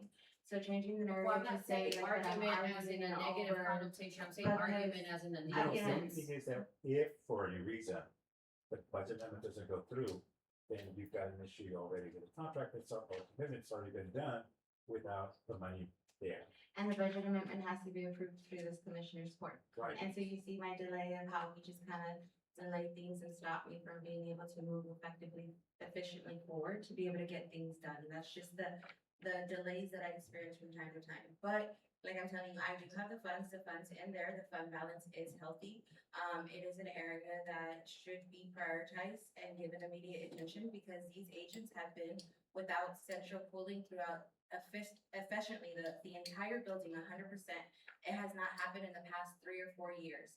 So tying in legality to kind of delay the process seems a little bit foolish to me, but I can still respect the decision of this court.